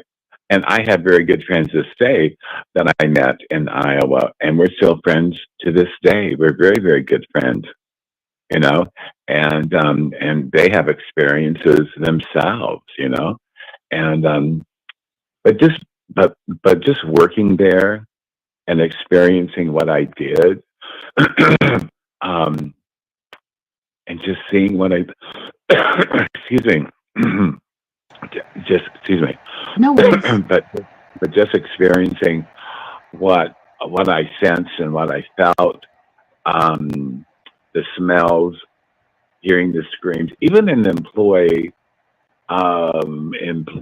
housing, you could hear screams at night, and they were coming. I mean, they were actually screams, and they were coming from different buildings. Hmm. When you have 2,000 people, on, I think it was like 2,300 acres of land. And here it is, way out in the country, as we say, cornfields and soybeans fields around us, right? Right. And so you are going to hear those types of things that go on and such, And I understand that, a lot of people hear those when they go into these vacant buildings, because all that energy is imprinted and all the crap that has happened and such like that. And seeing people being put in 4-point restraint, 5-point restraint, um, and being put in seclusion, and just different things. I remember That's that terrible. yes, because as being social animals, it is hell for us to be isolated. That's why during COVID, how many people had to isolate themselves? Right. And I feel Millions. bad because, I was afraid. I'm still scared shitless of COVID, but less afraid now that Hmm. I've gotten it. Now I know I have Hmm. immunities that should last me at Right. least 3 to 4 months, hopefully forever because it was the Omicron virus. But um, I don't know. I had school. We did homeschool hell this last year, and I felt so bad Mm. because it was my daughter's first year of school, and it's supposed to be Oh, about learning and making friends, etc., etc. But this year I allowed them to go back because they all begged. They're like, "Please, just let us go to school," and so yeah. I did, and it freaks me out because every day I'm getting these emails about different classes where there's positive cases, etc., etc., and I'm just like, man, is it going to hit again? You kind of get traumatized by that as well. But I mean, it's Right. scary and it's sad, and like you said, it takes us out of that human range where people go to gatherings. Some people still do, but generally something as far as an outbreak or something else could happen. But I don't know, the Right. whole human condition and needing to talk to someone, see someone, feel someone, Hmm. so Right. hard. Right. It is. There's, something having computers and we can FaceTime and Zoom and Melon and whatever else they use out there, right?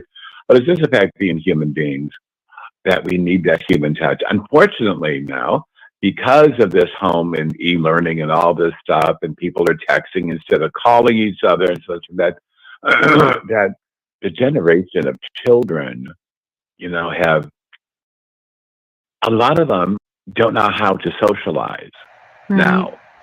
You know what I mean? And that is very scary in itself. It is. Yeah, and I'm lucky to Uh, have a few children, so at least they have that instead of if I had mhm. just a single child, that would be. Oh, very much so. Very much so. And but hopefully this spring people can get out and about. They can do what they want to do and those types of things. This COVID thing could be with us until the end of time. It could be. You know what I mean? It's just like it's just like with the bubonic plague. There is. I know that many years ago, when I was in Arizona, And a lot of people do catch the bubonic plague still, right? But you never hear about it. Yeah, I heard a doctor when I was in ICU talking about that and hantavirus, but it's still out there. Right, it is. Especially like in Arizona. Arizona one time, a lot of our Native American brothers and sisters, they were sheep herders, right? And sheep has something to do with the bubonic plague, right? Anyhow, there is a percentage of people in Arizona or in the southwestern states that still get the bubonic plague. And maybe it's 5% at the highest. You know what I mean? But it's not every day. You know what I mean? It's not, and it's just insidious. It really, really is. It actually, you're right. I don't think it comes from the sheep. I think it comes from being in the fields. The prairie dogs actually carry it. Oh, I see. Yeah. Okay. But I know that maybe, well, you know what? I don't know why the native, especially in the desert areas of Arizona, why, and the bubonic plague it could have mutated in the sand also. You know what I mean? I think it's because I almost said hamsters. The prairie dogs, the extra large hamsters, they're running around out there and they pee and they poop, and that's how it spreads, just like the hantavirus. It's through their droppings, or if you eat it or whatever, and it's so dry and dusty out there that when the sheep are going and you're herding and following the sheep, it kicks all that crap up into the air. Okay. Okay, so that makes sense. It's just like, Tessa and my brothers and sisters, it's just like tuberculosis 100 years ago. Where did they send the people? They sent them to Arizona. They sent them to the southwestern states because the weather was nicer. It was dry, right? Well, the tuberculosis, it wasn't dumb because it mutated. And it mutated in the sand, right? And I know that of people in New Mexico, Arizona, Texas, probably South Texas, that when there is a dust storm, okay, and I've been through several dust storms, and when I lived in Phoenix, is that it had mutated, the tuberculosis had mutated into something called valley fever. Yes, my sister got that. Okay, and the valley fever, if it wasn't for all the people who had tuberculosis going to those specific states or in the desert area, we would not have valley fever today. Valley fever is just a strain of tuberculosis. Oh, wow. Okay, so when I was in Arizona, and so I went from Iowa to Arizona and was there for 6 months, and I worked in a state hospital there, and I thought that it was horrible in Iowa, but this was in downtown Phoenix, very close to Sky Harbor Airport, that's where my mom and sister live. Okay, where Arizona State Hospital is, right in Phoenix. I think one road is Roosevelt Street, huge area, and but anyhow, I remember that, and anytime that you're going to be in the area with a lot of people that are jammed together, you know what I mean? A lot of concentrated people, that one could be exposed to tuberculosis. Mm-hmm. Well, I was because it lives in the spores. People, you can be, as they say sometimes, you can be half a mile away, and somebody with tuberculosis, and they coughed, and if it's coming your way, you possibly could get it, right? Anyhow, I have been exposed to tuberculosis back then, and I just wasn't feeling well, so they gave me a TB time test, as they say, right? Mm-hmm. And so I took, and my arm just got huge. Oh man, huge. And so that was an indication that I have been exposed to it, right? So at that time, the regimen was these huge white horse pills. So I had to take those for months and everything. No booze, couldn't drink at all, and stuff like that. That's where those polyps came from. I'm just kidding. And then your piece turned all sorts of colors, and it was just bizarre. Anyhow, so every year I have to go in for a chest X-ray, and it's negative by the grace of God. But I also test positive for valley fever. Wow. And so that was many, many moons ago. But what happens to me personally is that if I get a cold and it goes down in my chest, that because of valley fever and being exposed to tuberculosis, that it really just kind of like really affects my my breathing, lungs, and such like that. Right. But again, I go in for a yearly chest X-ray. My lungs are clear and such like that, right? And so I've been exposed to that. Also, when I was in Arizona, I was working there. I was working on an all-female ward. So I went from the men in Iowa now to a female ward, right? And there were 85 females. Most of them were schizophrenic, if not paranoid schizophrenics, right? Right. And let me tell you, I'd rather work with a million, nothing against women, God bless them. I'd rather work with a million psychiatrically ill men than work with 85 psychiatrically ill women. They're very scary. They are. I mean, what I saw them do with a lot of things. I mean, I've seen people eat their own feces. I've seen that. Okay. And to clean that up is a mess in itself too. But it's something that right? But when you see a woman during her monthly cycle, get a tampon and do all sorts of things with it. You know what I mean? Oh no. Yeah. That's bad. So just think of the worst scenario. And during their time of the month, of course, they were psychiatrically ill, but when their emotions ran high, hormones, such like that, oh my God, they were just horrible to each other. Oh my God, it was just like, no wonder I'm gay. You're like, someone get me out of here right now. Yeah, but I loved working with both. Right. I learned a lot in Arizona, but their methods. I hate to cut you off. I don't want to cut you off. I really hate to, but we do have to go to our music break. Okay, that's fine. Awesome. Okay. Well, on this music break, we have Mr. Britt Casey once more from Boston, and then we have Miss Nonya Dia from Ghana, South Africa with Monyaye, Paper Lovin', which is a remix with Mr. Chris, and then she's also going to be singing Yanga. You just don't go anywhere. We'll be right back after this musical break. I like it when you pop it, drop it, swing. Now I've been doing that thing. Go, girl, keep doing that thing. I just wanna make you my man. Keep going, baby, now don't you stop that. Vanilla chocolate flavor, the only one that I'm searching for. You the one for me and I can't claim. You sunshine anytime it rains. Not around then I might go insane. I just wanna make you my main thing. I like it when you pop that, drop that. Keep going, baby, now don't you stop that. Honey, you're so sweet, I can't ignore. Thinking about you, put more and more. Making it pop and drop and swing. I could be the king, you my queen. Yeah, it look good, but you I'm saying. I just wanna make you my main thing. I like it when you pop that, drop that. Keep going, baby, now don't you stop that. Who's them dudes in the back with the black on? True deep, don't sleep or slack on. Come to the money, honey, I'ma get a stack on. Excuse me, ma, can I get my Mac on? To the left, throw it to the right. Do it like you wanna do it to me all night. From the block, kid know how to act hard. Like brick house women with a fat backyard. In the club with me, and my man's killing that. In the back door with me, and my man chilling that. I'm on the floor, I'm like, damn, she killing that. It's going down, no cop around, feeling that. Fly, I'm a guy that'll get them. Play like me, need two of you with them. Call you a lollipop, and I wanna let you number one, my top choice of pick. Give it to me, mom, go, girl.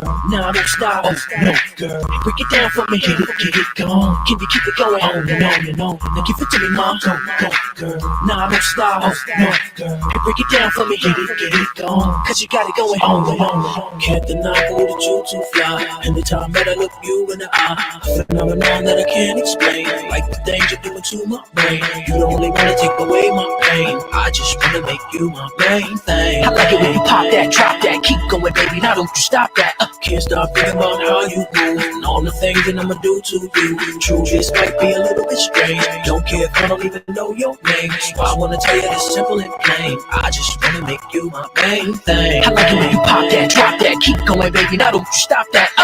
Them chicks all thick with the pumps on, lumps in the front, back with the bumps on. Not a cat hoping that he get his humps on. I'm way beyond with them other chumps on. Sweet enough to eat me might bite. When I make love to you, I don't wanna hurt you. Nobody like you, not a one like you. When you come around, no telling what he might do. Right now in the club, who the gone? Don't a minute, got it going on later on. I can tell by the dancing, you digging this song. You can tell I've been digging you all night long. And I love to be digging in you all night long. Party right here, hottie all night long. Let's flex it to the coat check, exit to the Lexus, triple exit. Keep it to my go, girl. Now don't stop, no, girl. Break it down for me, get it going. Can you keep it going? On and on. Now give it to me, mom, go, girl. Now don't stop, no, girl. Break it down for me, get it going. Cause you got it going on and on. I like it when you pop it, drop it, swing. Now don't stop it, doing that thing. Go, girl, keep doing that thing. I just wanna make you my main lane. You pop it, drop it, swing. Now don't stop it, doing that thing. Go, girl, keep doing that thing. I just wanna make you my main thing. Vanilla chocolate flavor, girl, the only one that I'm searching for. You the one for me and I can't complain. You sunshine anytime it rain. Not around then I might go insane. I just wanna make you my main thing. I like it when you pop that, drop that, keep going, baby. Now don't you stop that. Honey, you so sweet and it, girl. Thinking about you, put more and more. Making it pop and drop and swing. I could be the carrier, you my queen. Yeah, it look good, but you I'm saying. I just wanna make you my main thing. I like it when you pop that, drop that, keep going, baby. Now don't you stop that. Cannot go to you to fly. Anytime that I look you in the eye, a phenomenon that I can't explain. Like the things you're doing to my brain. You don't only wanna take away my pain. I just wanna make you my main thing. I like it when you pop that, drop that, keep going, baby. Now don't you stop that. Can't stop thinking about how you move and all the things that I'ma do to you. True, this might be a little bit strange. Don't care if I don't even know your name. So I wanna tell you this simple and plain. I just wanna make you my main thing. I like it when you pop that, drop that, keep going, baby. Now don't you stop that.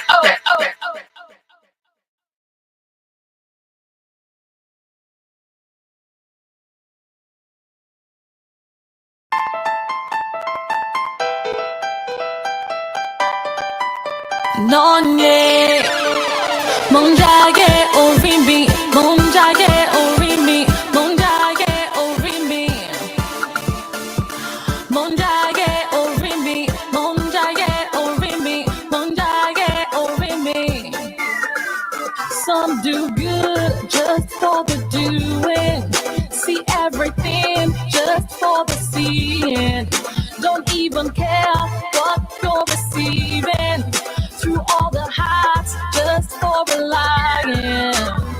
I'll be fine, lady. I don't wanna be your baby. All I wanna do is get crazy. Wanna have me, just get ready. Now wait, sin nasabi. I didn't tell you all my how life is. Now so show love with your heart and show love with your soul.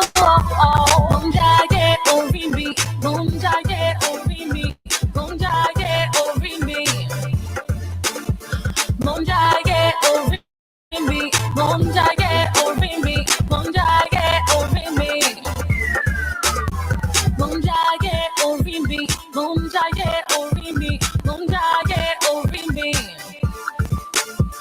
monjage orimi, monjage orimi, monjage orimi, monjage orimi. Some people help just for the helping. Few people love just for true loving. Give everything just for the giving. Don't even care what you be receiving.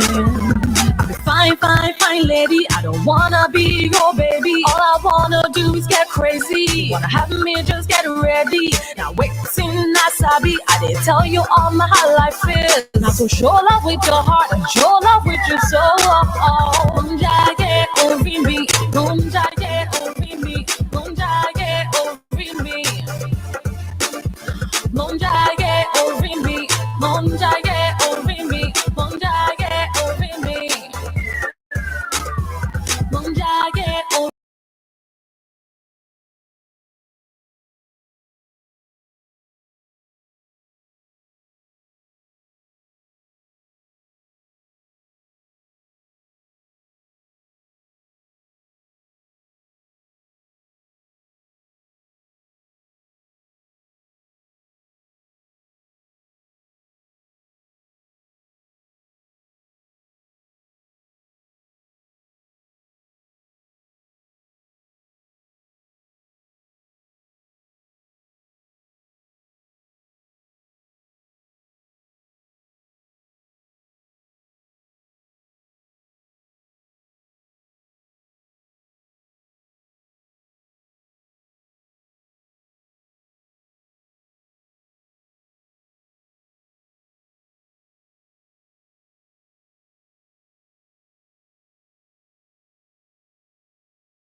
as the preacher and the guy that jumped off the train that was known for killing other people too.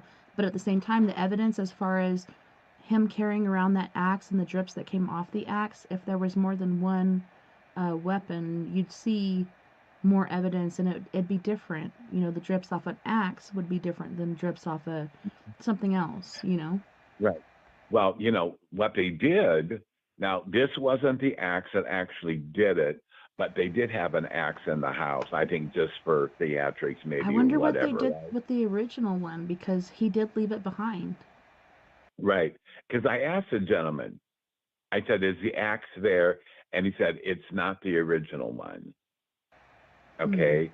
It's not the original one. But anyhow, but this being in that, I did, like I said, I did sense a lot. I did feel a lot. I heard the children.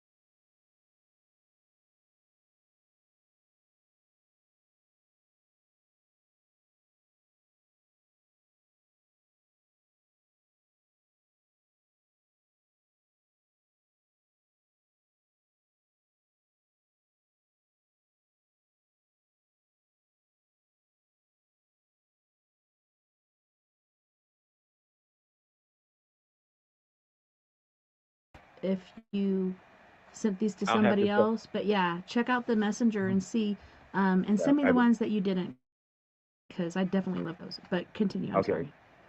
Okay. And so I will do that. And, but just being there, sensing and feeling what I did, having this most incredible dream of like a slideshow of what happened. And I did see someone with an axe. I saw them being just horribly murdered like that and just like that. And I remember waking up and I had tears in my eyes of what I Aw. experienced and everything. But a lot of people go there, my friend, and they never experience anything, nothing. Yeah, it's totally quiet. They just get feelings or maybe creaks on the Mhm. stairs or the smallest Right. thing, but sometimes it's super Mhm. active. Right. It is, and that could be for a lot of reasons. It could be active maybe at the time of the anniversary, That's what of I'm what thinking happened. too. Like that would be Okay. prime time to go back just because of residuals or whatnot. Mhm. But it was just overwhelmingly sad. It was. So I walked in thinking, if I experience something great, fantastic, and if I don't, that's okay too. It is. But I did, like I said, I did hear children playing. I did hear the little girls, laughing and such like that. But then when I went to sleep is when the slideshow began of seeing the carnage and seeing all the blood and the gore. You know what I mean? So do And you like I think said, that was from the eyes of the killer that you saw the dream, or just from the house? I well, maybe a combination of both. I know that when somebody asks me to help them, I will ask my angels that I want to experience what they did, right? I want to experience that so I know how to help our brothers and sisters who are in need, right? Right. And so before I went to sleep, I asked my angels, and I said it out loud, and Jan heard me. And I was talking to my angels, and I said, Angelina and Raphael, please, I want to experience what these poor children did and this family did. I want to experience that. And like I said, I finally did go to sleep. These beds are not comfortable. They're not By no comfortable at means. all. No, no, no, no. And but anyhow, and so I went to sleep, and like I said, it was like a slideshow, and it seemed like the slideshow went on forever and ever. This dream that was so very lucid and so very vivid, So is it and true that here, they like started? I think they started in the parents' room and then went downstairs, then went back up to the other kids' room, or they started in the parents' room, went to the kids' room upstairs, and then downstairs. there were so many different stories, so Yeah, many but what did different you see in your stories. slideshow? Like, what did your slideshow Okay. show? Well, the most horrifying about this was that one of the little kids got up who wasn't Yes, didn't murdered she hide in yet. the closet and they found her? Yeah. Yes, and he found her. Oh my Yes. God. And, and so there was one child left. Well, in the first place, Dude, I'm getting goosebumps again. Ugh, that's creeping me out so bad. and so all that and everything, but just seeing this little girl who was huddled in a closet and stuff like that was murdered that way. Well, it makes me You know what I sad mean? because, okay, the first story they tell, everybody was sleeping, nobody woke up. I'd like to believe that because I would hate for them to experience that. But Right. then And it would be there was EMF, energy, and other evidence caught in this closet. I believe one of the girls downstairs hid in that closet because she heard what happened, or the guy walking around. She knew something was happening, so she tried to hide, and he already knew who was there. right. And it would be hard not to hear what happened because that house creaked, and I'm sure it creaked 100 years ago or whatever. Well, not even that, but when you're sleeping next to your sister, and he didn't even use the sharp edge of the axe, he was using the blunt end to bash in these heads, except for I think the parents, he used the sharp edge. Right, he did. Yeah, but with everyone else, it was the blunt edge, so it was blunt force trauma. How could you not feel or hear or wake up to that? But for the most part, they did sleep through it, but I think one of the girls heard something, or maybe she was, experiencer and couldn't sleep. So, so just seeing all that and experiencing that and just smelling the blood. Remember I talked about like going into the morgue and that type of thing and smelling death and all. And that copper smell of blood. Right. But just smelling that. And now there were droplets of blood on the comforter or the blanket that I was laying on. Oh, Now wow. was that blood from the actual murder? I'm not really sure. Or is it put there for for the ambiance of it or whatever? Yeah. Yeah. So it's kind of like God knows what Ghost Adventures did when they went in there and stuff like that. Besides breaking the bed. But anyhow, but just to feel everything that I felt in there. Like I said, I did go to the basement where they thought that the guy could have gone that way and up through the house and such like that, which is very feasible. He could have gone that way, right, and done it.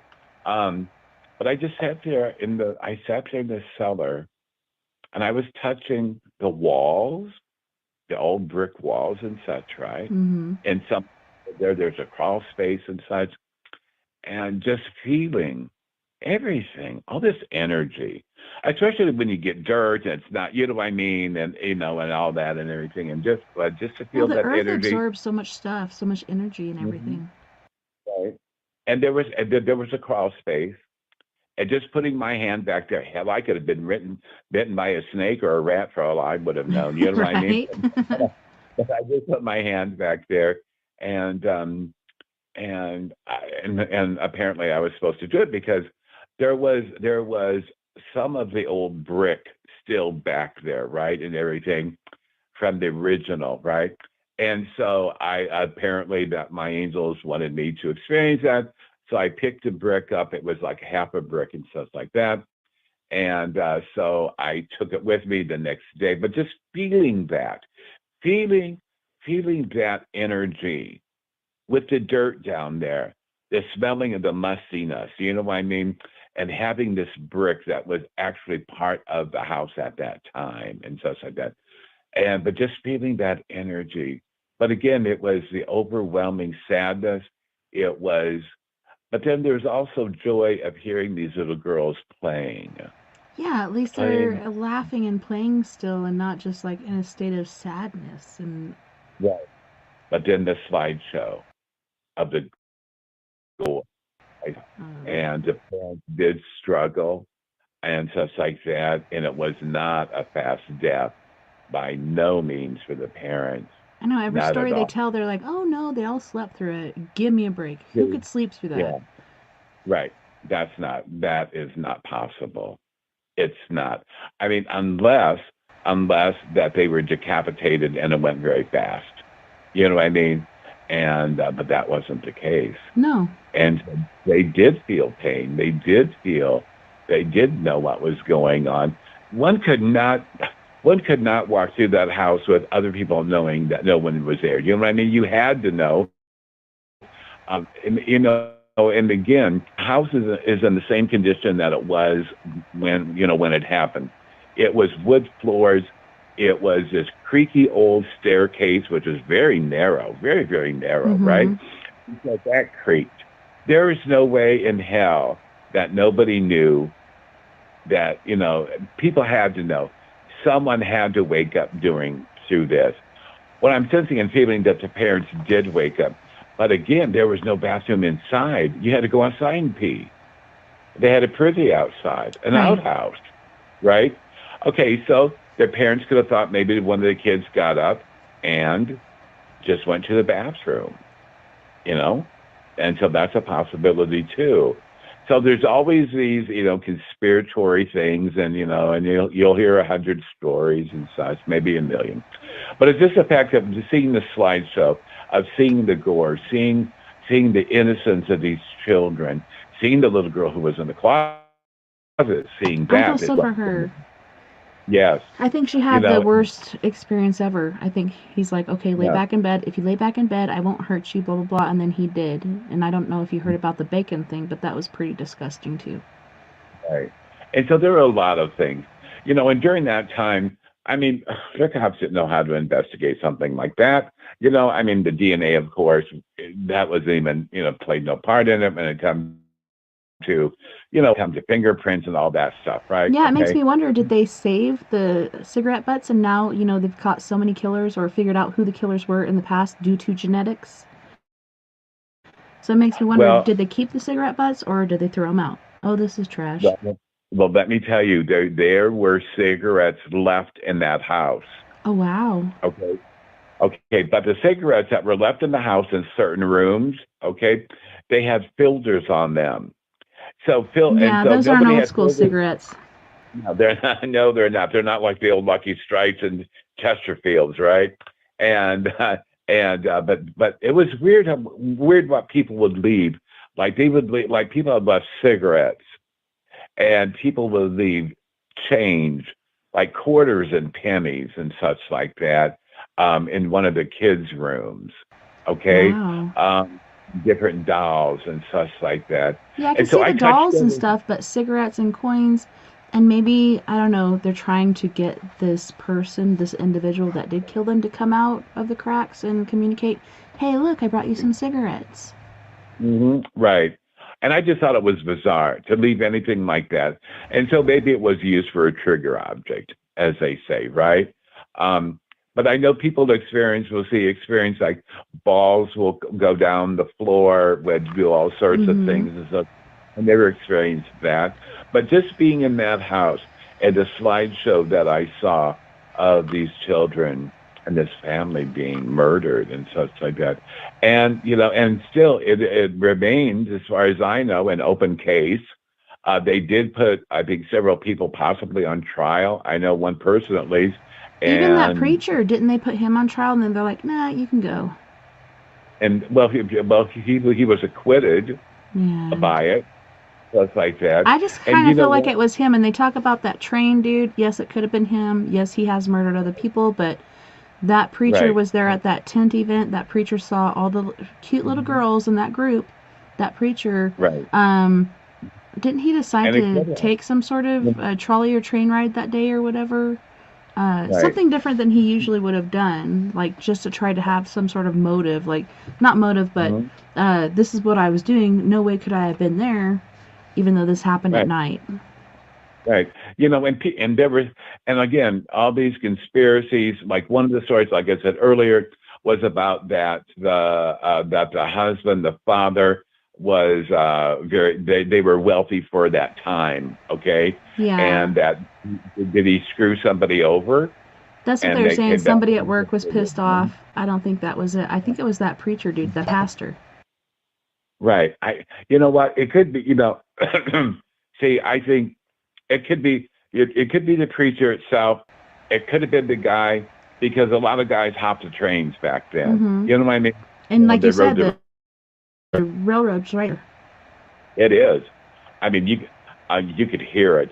I mean, it was just not like one, maybe 5 hours, every 5 hours. It was like every 20 minutes, half an hour, that the train, you could hear it. You could hear the train horn and everything. And then And there's so a it's like, story, it could have been the pastor and that train dude. Maybe they met, maybe they collaborated. You know how now different pedophiles and people will get together online. Maybe these guys could see each other for what they were and was like, hey, I know the perfect house.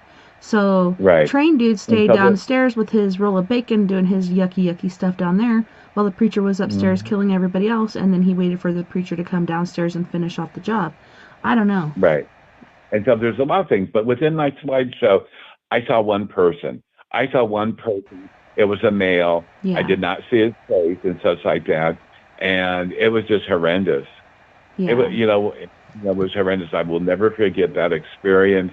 I prayed when I was there. So, I'm so glad you did, because not a lot of people Yeah. do. and so I prayed there. Like I said, we left some dolls and such like that for the kids to play with and such. But again, there are a lot of people who go there and they don't feel a damn thing. Nothing. No, they're Nothing just there for the whatsoever. experience, but that's why I was like, I'm glad you prayed, because a lot of people don't. They just go there for the chills and thrills of it, and you went there and you actually prayed and you were reverent and you had a certain respect that a lot of people wouldn't. So I appreciate that.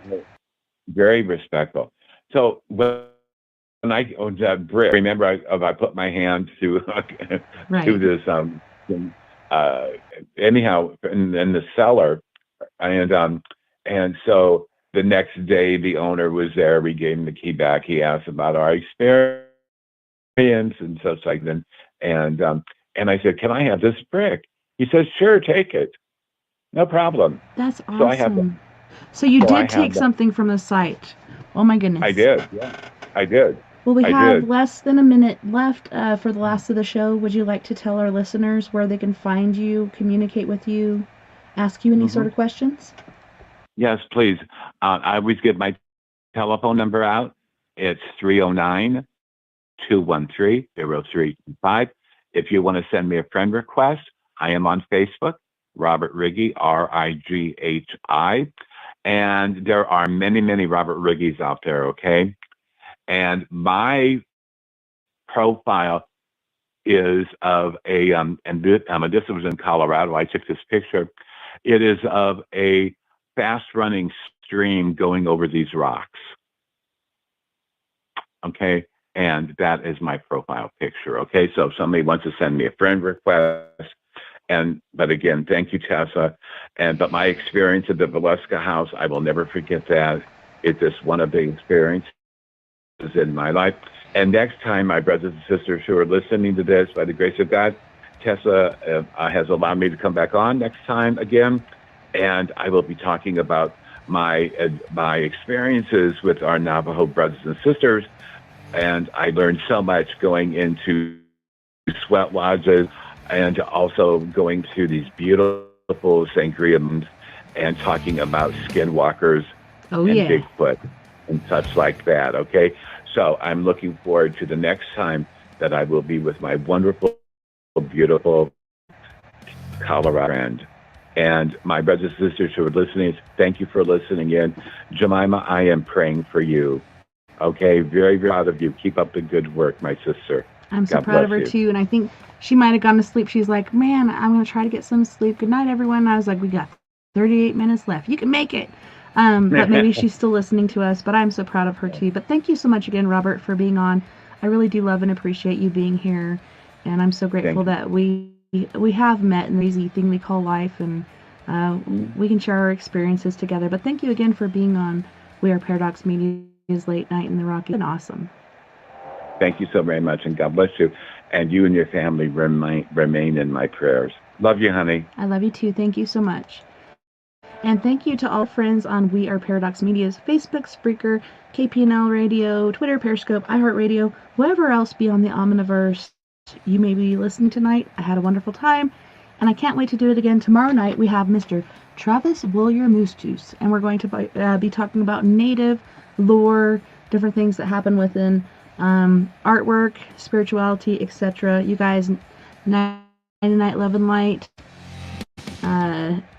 Don't forget, we are all in this together, and together we can make